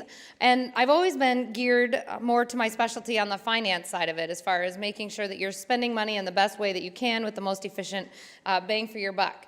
So my concern, and after reading this particular piece of legislation, is there's no time frame. So if the rules are in place to say paid for by X, you get all of your materials pre-printed. If you're not doing that now, I'm going to tell you you're making a mistake, because you can buy things in bulk and you can get things done and you can get it done cheaper. So you start your campaign, you start with your budget, and you continue on. It doesn't matter what campaign you're running. It doesn't matter if you're running for a local office or if you're running for a school board, you're running for a legislative race or a state race. You know kind of where your budget's going to be, what you can afford, and you buy all of your materials based on your budget. Now, with this particular piece of legislation, you know, you get a surprise check in the mail, and every one of us has had that happen. You get a shocker check that you didn't anticipate that you were going to get, and that throws you into a whole nother ball of wax, throws you into a whole nother campaign scenario and a whole nother area of opportunity here. But now all of your campaign materials have been paid for. So now what are you going to do? You bought 50,000 pieces of mail, and now you're going to have to sit and put stickers on every 50,000 pieces of mail in order to make it so you're in compliance with the new law that we pass. I guess I have a little bit of consternation with it based on the conversations that we're having on the floor. But I do. When you're running campaigns and you want to get your message out, you want to be able to speak your mind. But when it comes down to finances, you want to also have the best bang for the buck, and I just don't think we can force this on anybody if we can't hold ourselves to the same standard. Thank you. Further remarks? Does anybody wish to speak before Senator Northrup gives his closing? And Senator Nelson, let Senator Russell give you a recap of the last couple of minutes. It was special, or did you? You did. It was. I was concerned that we might have to code you. Thank you, Senator Northrup. Thank you, Mr. Yes, Thank you, Mr. President. Let's go back to the example that I gave, Marcy's Law. Do you think it came to that committee as a surprise that more than $10,000 came from out of state? Look back at the examples that we've had over the years. Do you really think it comes as a surprise when there's millions and millions of dollars poured into a out-of-state campaign issue that that's a surprise to the committee? I think what you got to do is look at what our values are. Our values are not. The argument was made that somebody from New Jersey has a right to speak in South Dakota. We're not taking away their right. They've got the right to speak. We just have a right to know who we don't even ask who they are. We're not identifying the person on the campaign ad, all we're doing is identifying that that some out-of-state money came in on this issue, in this particular case, greater than $10,000. So I would say in the name of transparency and that our voters have a right to know that, and so I would encourage a yes vote. That's the number one priority, is our voters in South Dakota. Thank you, Mr. President. Thank you, sir. Further remarks? Hearing none, the question before the Senate is final passage of House Bill 1282 as amended. Those in favor will vote aye. Those opposed, nay. Madam Secretary, call the roll. Senator Bolin? Aye. Kamak? No. Cronin? No. Kurd? Pardon? Ewing? Aye. Frerichs? No. Greenfield? Aye. Haverly? No. Heinert? No. Jensen? No. Kennedy? No. Killer? No. Klum? No. Kobeck? No. Langer? No. Mahar? Aye. Monroe? No. Nelson? Aye. Netherton? No. Northrup? Aye. Otten? No. Partridge? No. Peters? No. Rush? No. Russell? No. Soholt? No. Solano? No. Stalzer? No. Sutton? No. Tiedemann? No. White? No. Wick? No. Youngberg? Mr. President, there are 6 yeas, 27 nays, and 2 excused. Six yeas, 27 nays, and 2 excused. People were coughing. So, House Bill 1282 as amended, having failed to receive a majority vote of the members elect, is hereby declared lost.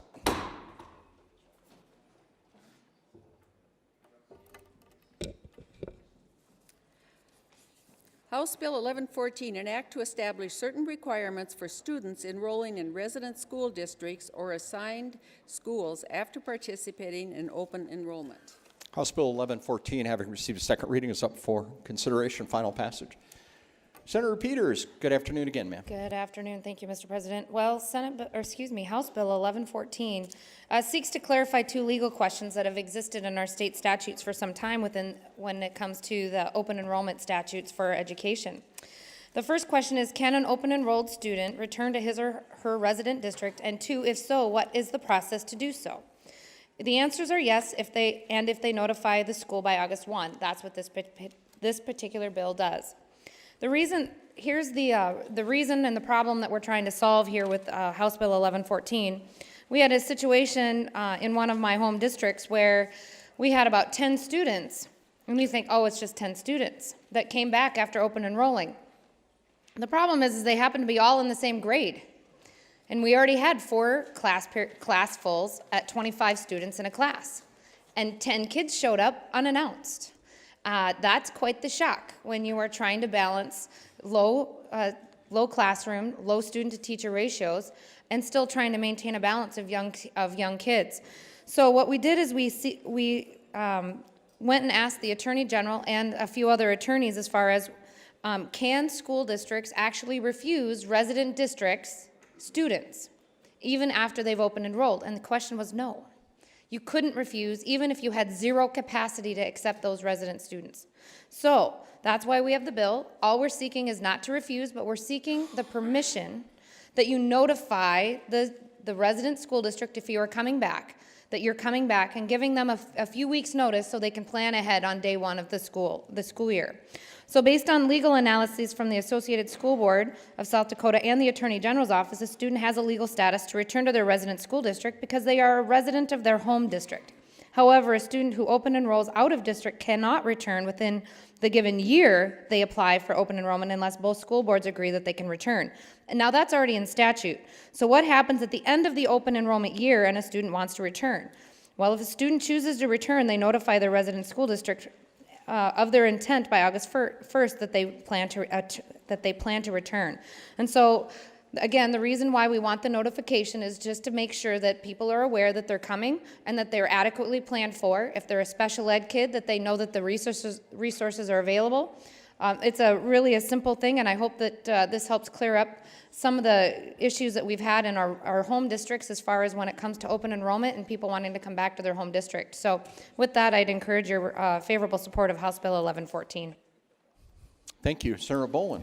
Thank you, Mr. President. Just briefly, this bill came out of Senate Ed. I don't believe there were any opposing votes. I would strongly endorse the statements of the good senator who sits right to my left here. I had some questions about this, but the Associated School Boards, others clarified those things in my mind. So I would strongly urge you to support this bill, House Bill 1114. Thank you. Thank you. Further remarks? Hearing none, the question before the Senate is final passage of House Bill 1114. Those in favor will vote aye. Those opposed, nay. Madam Secretary, please call the roll. Senator Bolin? Aye. Kamak? Aye. Cronin? Aye. Kurd? Aye. Ewing? Aye. Frerichs? Aye. Greenfield? Aye. Haverly? Aye. Heinert? No. Jensen? No. Kennedy? Aye. Killer? No. Klum? Aye. Colbeck? Aye. Langer? Aye. Maher? Aye. Monroe? Aye. Nelson? Aye. Nesseba? He's excused. Netherton? Aye. Northrup? Aye. Otten? Aye.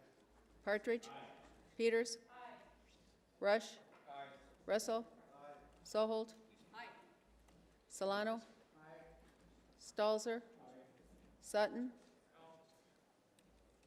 Tapio's excused. Tiedemann? Aye. White? Wick? Aye. Youngberg? Aye. Frerichs? No. Mr. President, there are 27 yeas, 6 nays, and 2 excused.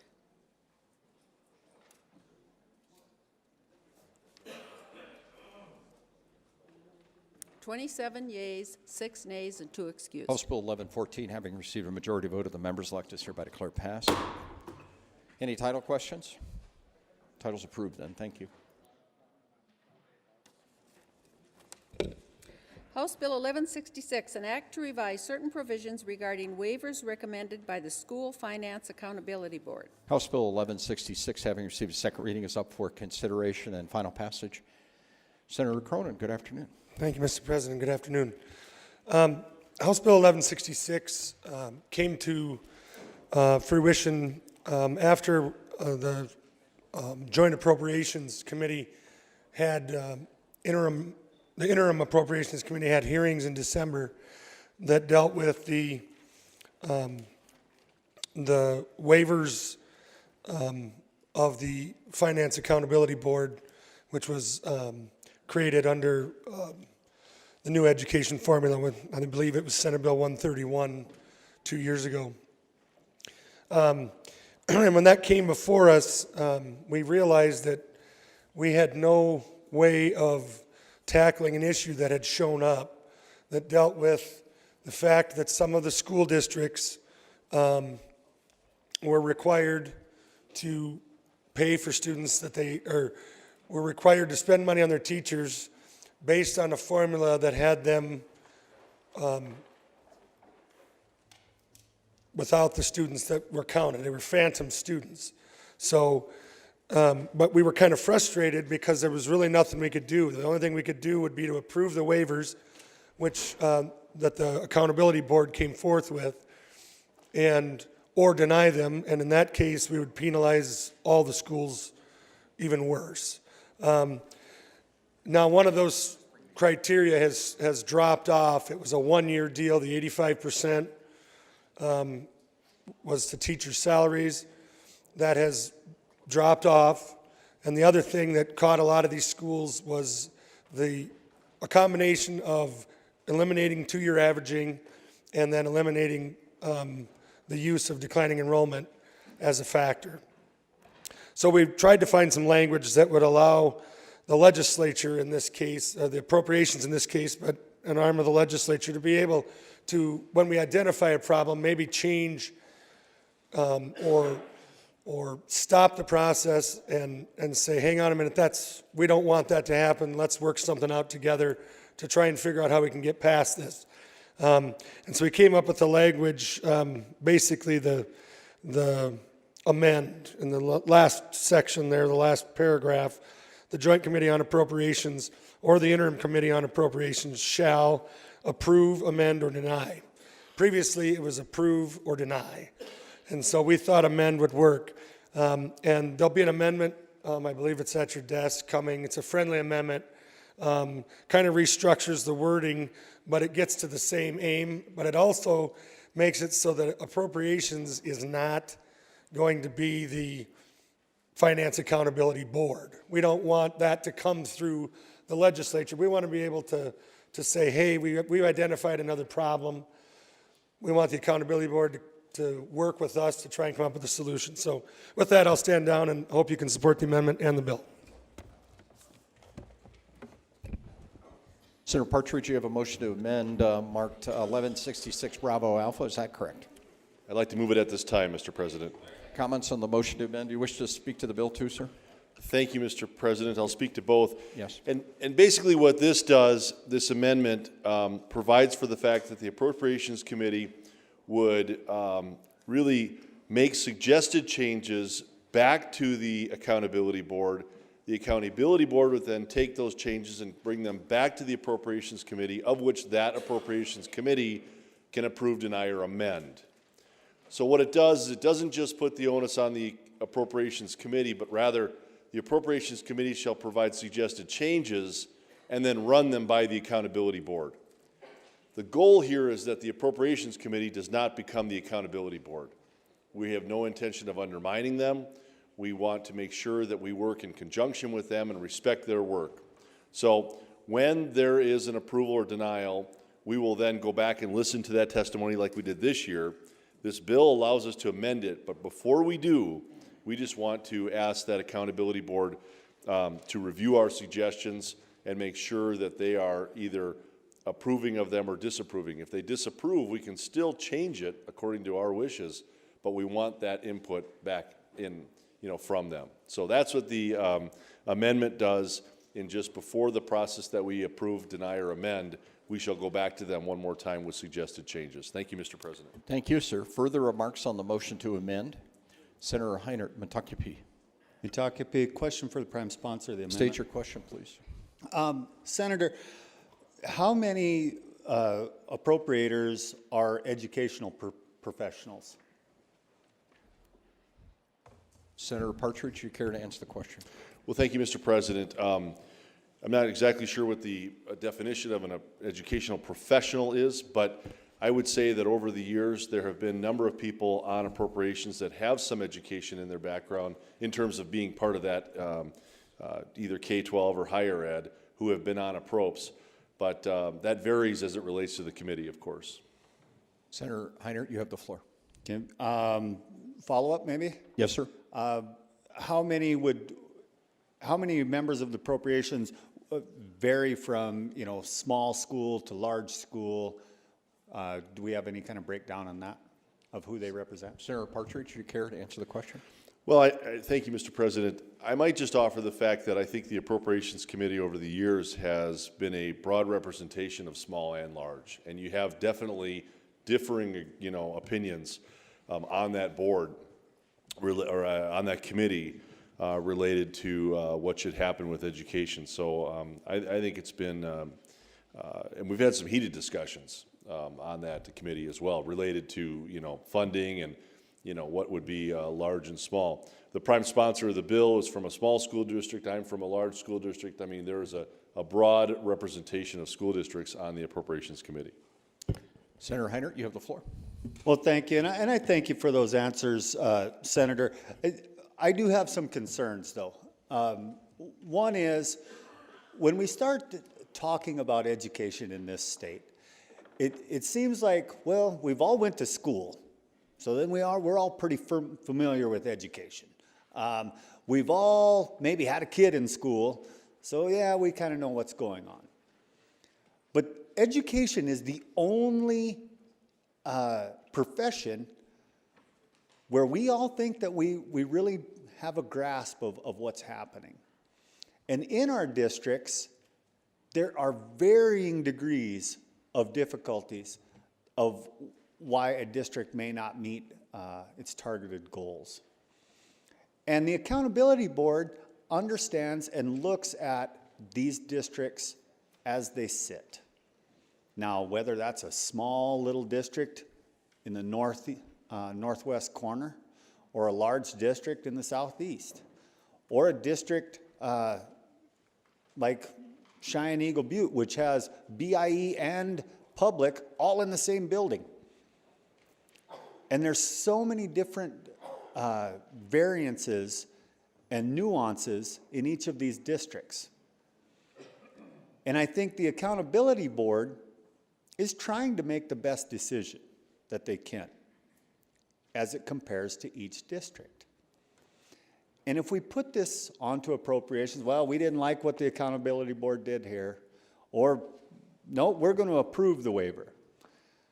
I think it kind of gets in the way of educational professionals actually talking about what's best for each district. That's my caution, that's my worry, and that's why I can't support this at this time.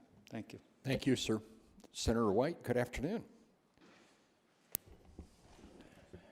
Thank you, Mr. President. And I think we have a lot of good ideas and discussion on this.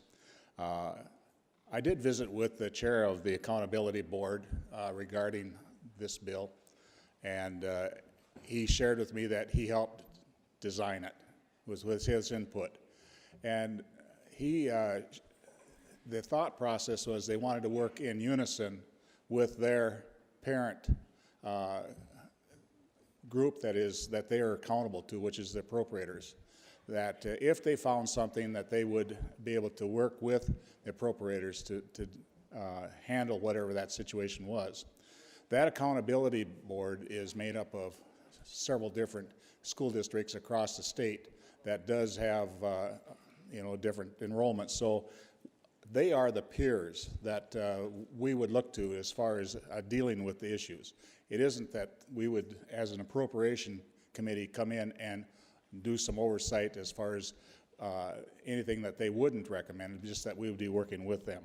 So I looked at this as a win-win. Again, it comes from the Accountability Board as a part of how they can see this moving forward.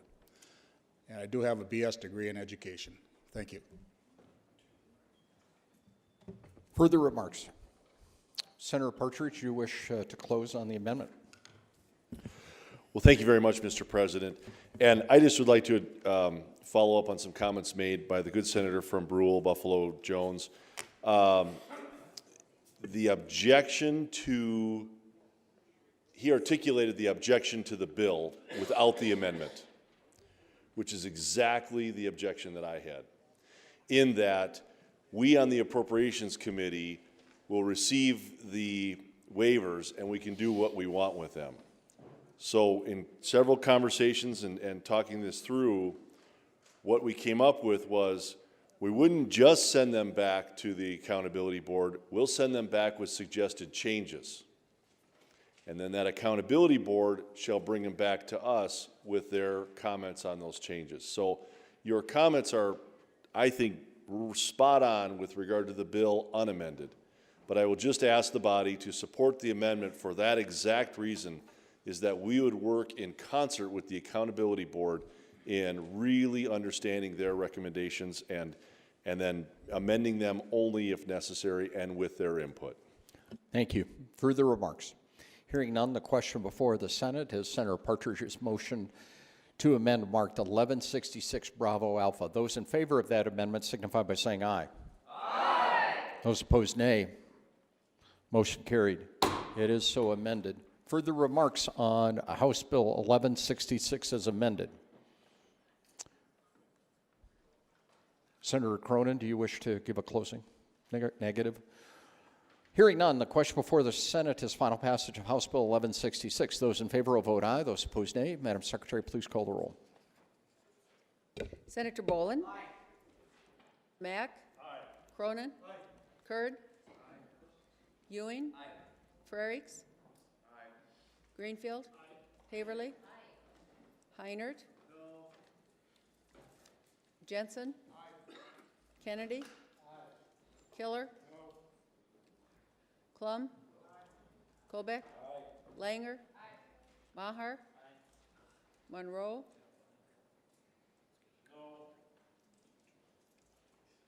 Nelson. Netherton. Norstrup. Otten. Partridge. Peters. Rush. Russell. Soholt. Solano. Stalzer. Sutton. Tiedemann. White. Wick. Youngberg. Mr. President, there are 30 yeas, 3 nays, and 2 excused. House Bill 1166 as amended, having received a majority vote of the members elected, is hereby declared passed. Any questions on the title? Approve the title then. Thank you. House Bill 1281, an act to revise certain provisions regarding persons on probation and to declare an emergency. House Bill 1281, having received a second reading, is up for consideration and final passage. Thank you, Mr. President, members of the Senate. This bill passed Senate Judiciary unanimously, and we were going to put it on consent until we realized that it had an emergency clause on there, so it couldn't go on consent. But I would encourage you all to support it. If a judge puts somebody on probation under the supervision of the probation officers who work for the court, that person's on probation under the supervision of the court system. If a judge sentences somebody to the penitentiary but suspends some portion of that sentence, or if they're released on parole, they're under the supervision of the Board of Pardons and Paroles, and that's under the executive branch. The Supreme Court has said on multiple occasions that you can't be under the supervision of the Board of Pardons and Paroles under the executive branch and under the judicial branch at the same time. So this is an effort to permanently fix that problem. Why do judges do that? Judges do that because they may not remember that they sentenced the person at an earlier time to probation when they send them to the penitentiary. It may be a different judge in that county. It may be a different judge in that circuit. It may be a judge who imposed the original sentence in Sioux Falls, and the second judge who imposed the sentence might be in Rapid City and wasn't aware of the fact of the existing probationary sentence. What this does is it says that the supervision by the executive branch trumps the other sentence that may have been imposed where they're under the supervision of the court system, that the executive branch will do that, but it does give the judge who imposed that original sentence the option of going back and reimposing a different sentence on that. So this hopefully will take care of that problem. With the emergency clause, it will go into effect right away so that we don't have a continuing problem with these kind of cases. So I would urge your support. Thank you. Further remarks? Hearing none, the question before the Senate's final passage of House Bill 1281, as you heard from Senator Rush, it requires a 2/3 majority vote due to the emergency clause. Those in favor will vote aye. Those opposed, nay. Madam Secretary, please call the roll. Senator Boland. Aye. Kamak. Aye. Cronin. Kurd. Aye. Ewing. Aye. Frerichs. Aye. Greenfield. Aye. Haverly. Aye. Heinert. Aye. Jensen. Aye. Kennedy. Aye. Killer. Aye. Clum. Colbeck. Aye. Langer. Aye. Maher. Aye. Monroe. Aye. Nelson. Aye. Nesseba is excused. Netherton. Aye. Norstrup. Aye. Otten. Aye. Partridge. Aye. Peters. Aye. Rush. Aye. Russell. Aye. Soholt. Aye. Solano. Aye. Stalzer. Aye. Sutton. Tiedemann. Aye. White. Aye. Wick. Aye. Youngberg. Aye. Mr. President, there are 33 yeas, 2 excused. House Bill 1281, having received a 2/3 majority vote of the members elect, is hereby declared passed. Any title questions? Hearing none, I'll approve it. House Bill 1285, an act to revise certain provisions regarding community safety zones. House Bill 1285, having received second reading, is up for consideration and final passage. Senator Heinert, Metucupee. Metucupee, Mr. President. Yeah. Thank you. That was excellent. I'm learning Lakota every day. Yeah. I thank my seatmate for slapping me, saying, this is you. I wish Harold was here to say, pay attention. House Bill 1285 come through the House, and it really closes a gap that what we saw when we passed this legislation in 2006 as it pertains to registration of sex offenders. And this is a constituent-driven bill. It just clarifies of who is in these safety zones at any given time. We've had a situation where a person is moving back and forth between residences and hasn't always complied, or, well, they've complied with the law as it's written, but with this loophole, they don't have to register when they come back to this second address, or they don't have to notify anybody when they're coming back to this second address. So this really closes this loophole. Obviously we understand that, someone convicted of a crime like this, and they've served their time and they're out, they need housing, but we have, our registry and that process.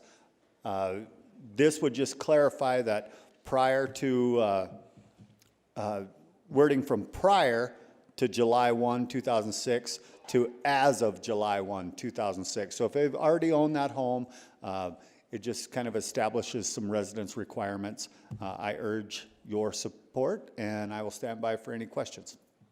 Palamia. Further remarks? Hearing none, the question before the Senate is final passage of House Bill 1285. Those in favor will vote aye. Those opposed, nay. Madam Secretary, please call the roll. Senator Boland. Aye. Mack. Aye. Cronin. Aye. Kurd. Aye. Ewing. Aye. Frerichs. Aye. Greenfield. Aye. Haverly. Aye. Heinert. Aye. Jensen. Aye. Kennedy. Aye. Killer. Aye. Klum. Aye. Colbeck. Aye. Langer. Aye. Maher. Aye. Monroe. Aye. Nelson. Aye. Netherton. Aye. Northrup. Aye. Otten. Aye. Partridge. Aye. Peters. Aye. Rush. Aye. Russell. Aye. Soholt. Aye. Solano. Aye. Stalzer. Aye. Sutton. Aye. Tiedemann. Aye. White. Aye. Wick. Youngberg. Aye. Mr. President, there are 33 yeas, 2 excused. House Bill 1285, having received a majority vote of the members elect, is hereby declared passed.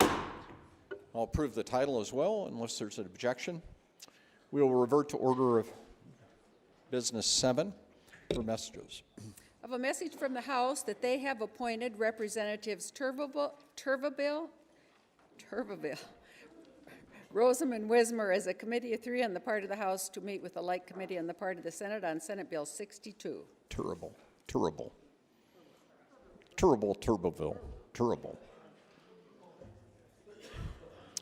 Okay, I have obviously quite a few bills to sign, as would be standard, so now we have announcements. Senator Kamak.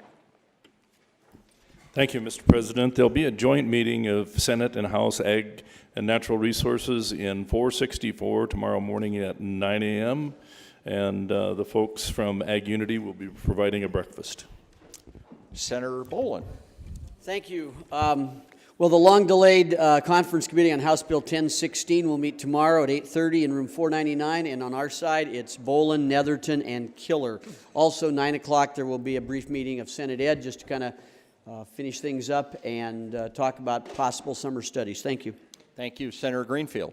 Thank you, Mr. President. I have 2 things that I'd like to announce. First of all, given the course of events here on the floor today and the weather outside, I think it's altogether likely that Hades has frozen over. We had a meeting of the minds by two people who are predisposed to not have a meeting of the minds on many issues. I hear that in Vegas, a lot of people are placing their bets on the Vikings for next year. I've heard of them. The Joint Legislative Procedures Committee will meet tomorrow morning at 9 a.m. In room 413, I believe. 9 a.m. Joint Legislative Procedures. Thank you. Thank you. Other announcements? Senator Jensen. Thank you, Mr. President. Commerce and Energy will meet briefly at 10 o'clock tomorrow. Thank you. Thank you. Senator Wick. Well, thank you, Mr. President. Your Joint Committee on Appropriations will have a few bill hearings, and then we're going to move back to budget setting tomorrow morning, starting at 8 a.m. Thank you. Any other announcements? Again, sessions at 10 tomorrow. Senator Curd. Senator Curd, for everyone's planning, we'll go in at 10, and should we just gavel in and then we'll recess for people's planning? So we'll gavel in at 10 and then recess, and obviously we'll have a determination then after consultation when we'll go back in. Okay, be safe. I have a number of bills to sign. The Constitution requires that the presiding officer of the Senate, the President, sign bills in open session and read their titles upon executing the same. The President signing an act to require fiscal notes for certain initiated measures and initiated amendments to the Constitution. That's Senate Bill 9.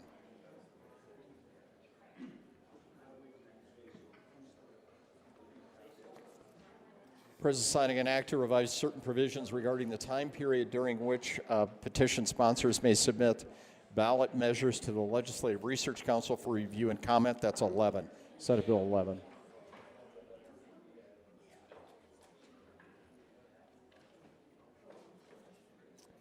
President signing an act to revise certain provisions regarding the Director of the Legislative Research Council issuing fiscal notes for certain ballot measures. That's Senate Bill 13.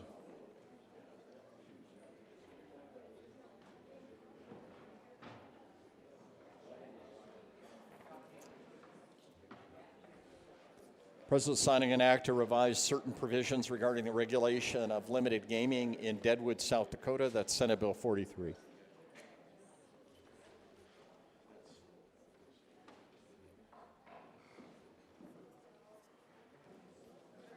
President signing an act to authorize a vehicle dealer to lease space in the common area of a shopping mall for displaying new vehicles. Senate Bill 73.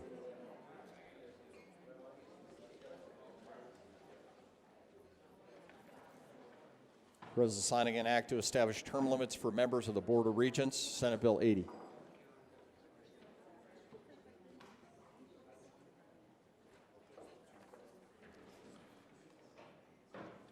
President signing an act to revise certain provisions providing for the inspection of large passenger vehicles used by nonprofit organizations. Senate Bill 82.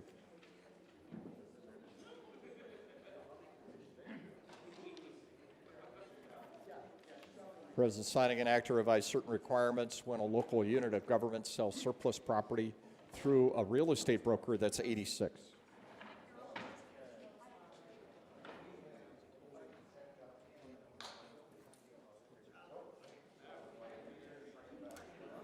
President signing an act to establish term limits for members of the Board of Education Standards. That's 89.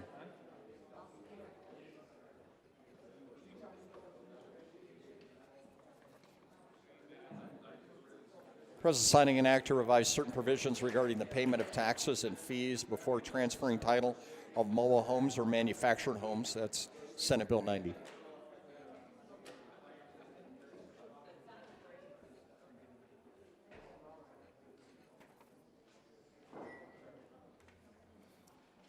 President signing an act to provide a special motor vehicle license plate for certain women veterans. Senate Bill 97.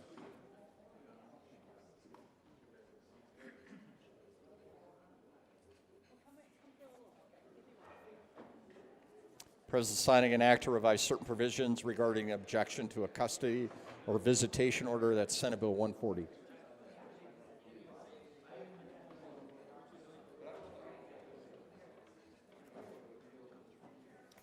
President signing an act to revise certain provisions related to party affiliation on voter registration cards. That's 144.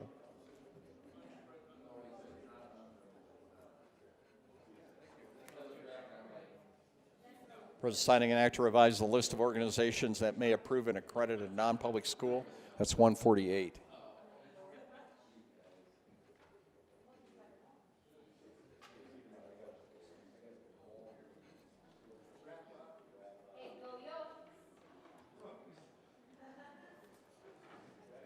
President signing an act to prohibit certain instances of initiating a urinary catheter without consent of the patient. That's 164.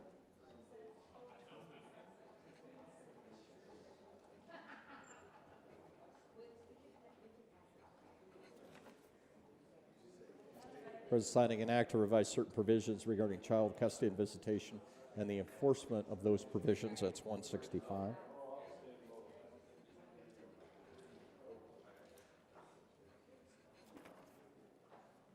President signing an act to revise certain provisions regarding criminal record expungement. That's 185.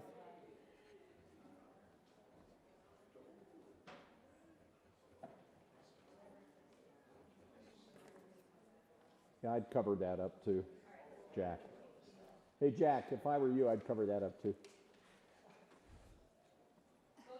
Jack. He's a Jack.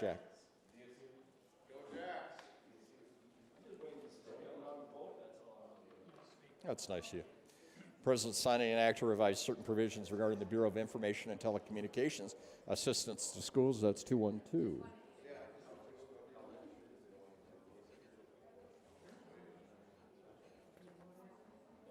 President signing an act to revise certain provisions regarding political party status, declare an emergency. House Bill 1012.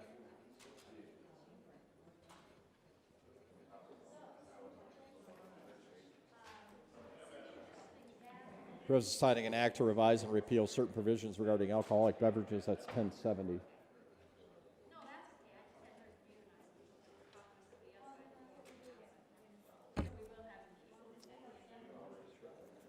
President signing an act to revise certain provisions regarding the registration of lobbyists. That's 1137.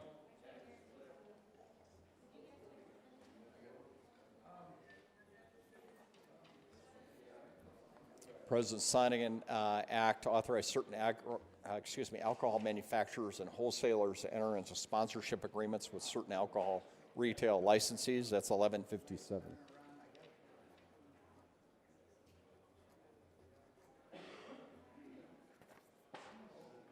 President signing an act to revise certain provisions regarding municipal publication deadlines. 1163.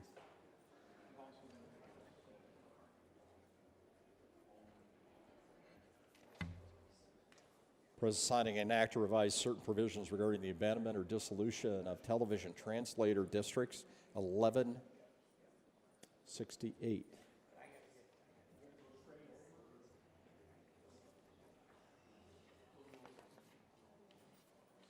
President signing an act to provide penalty for the failure to complete timely audits by certain entities. 1178.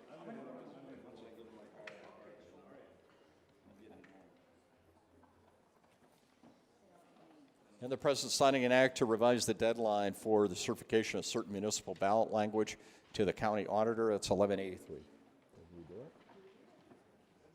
I love it when it balances.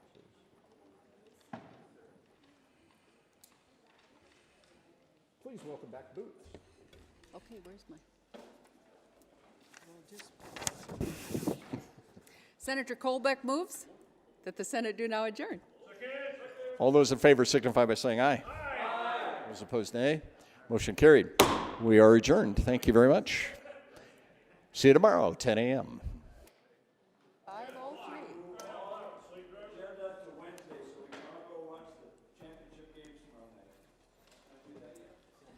You can actually do whatever you want. Really. God gave you free will. It may not be the best decision.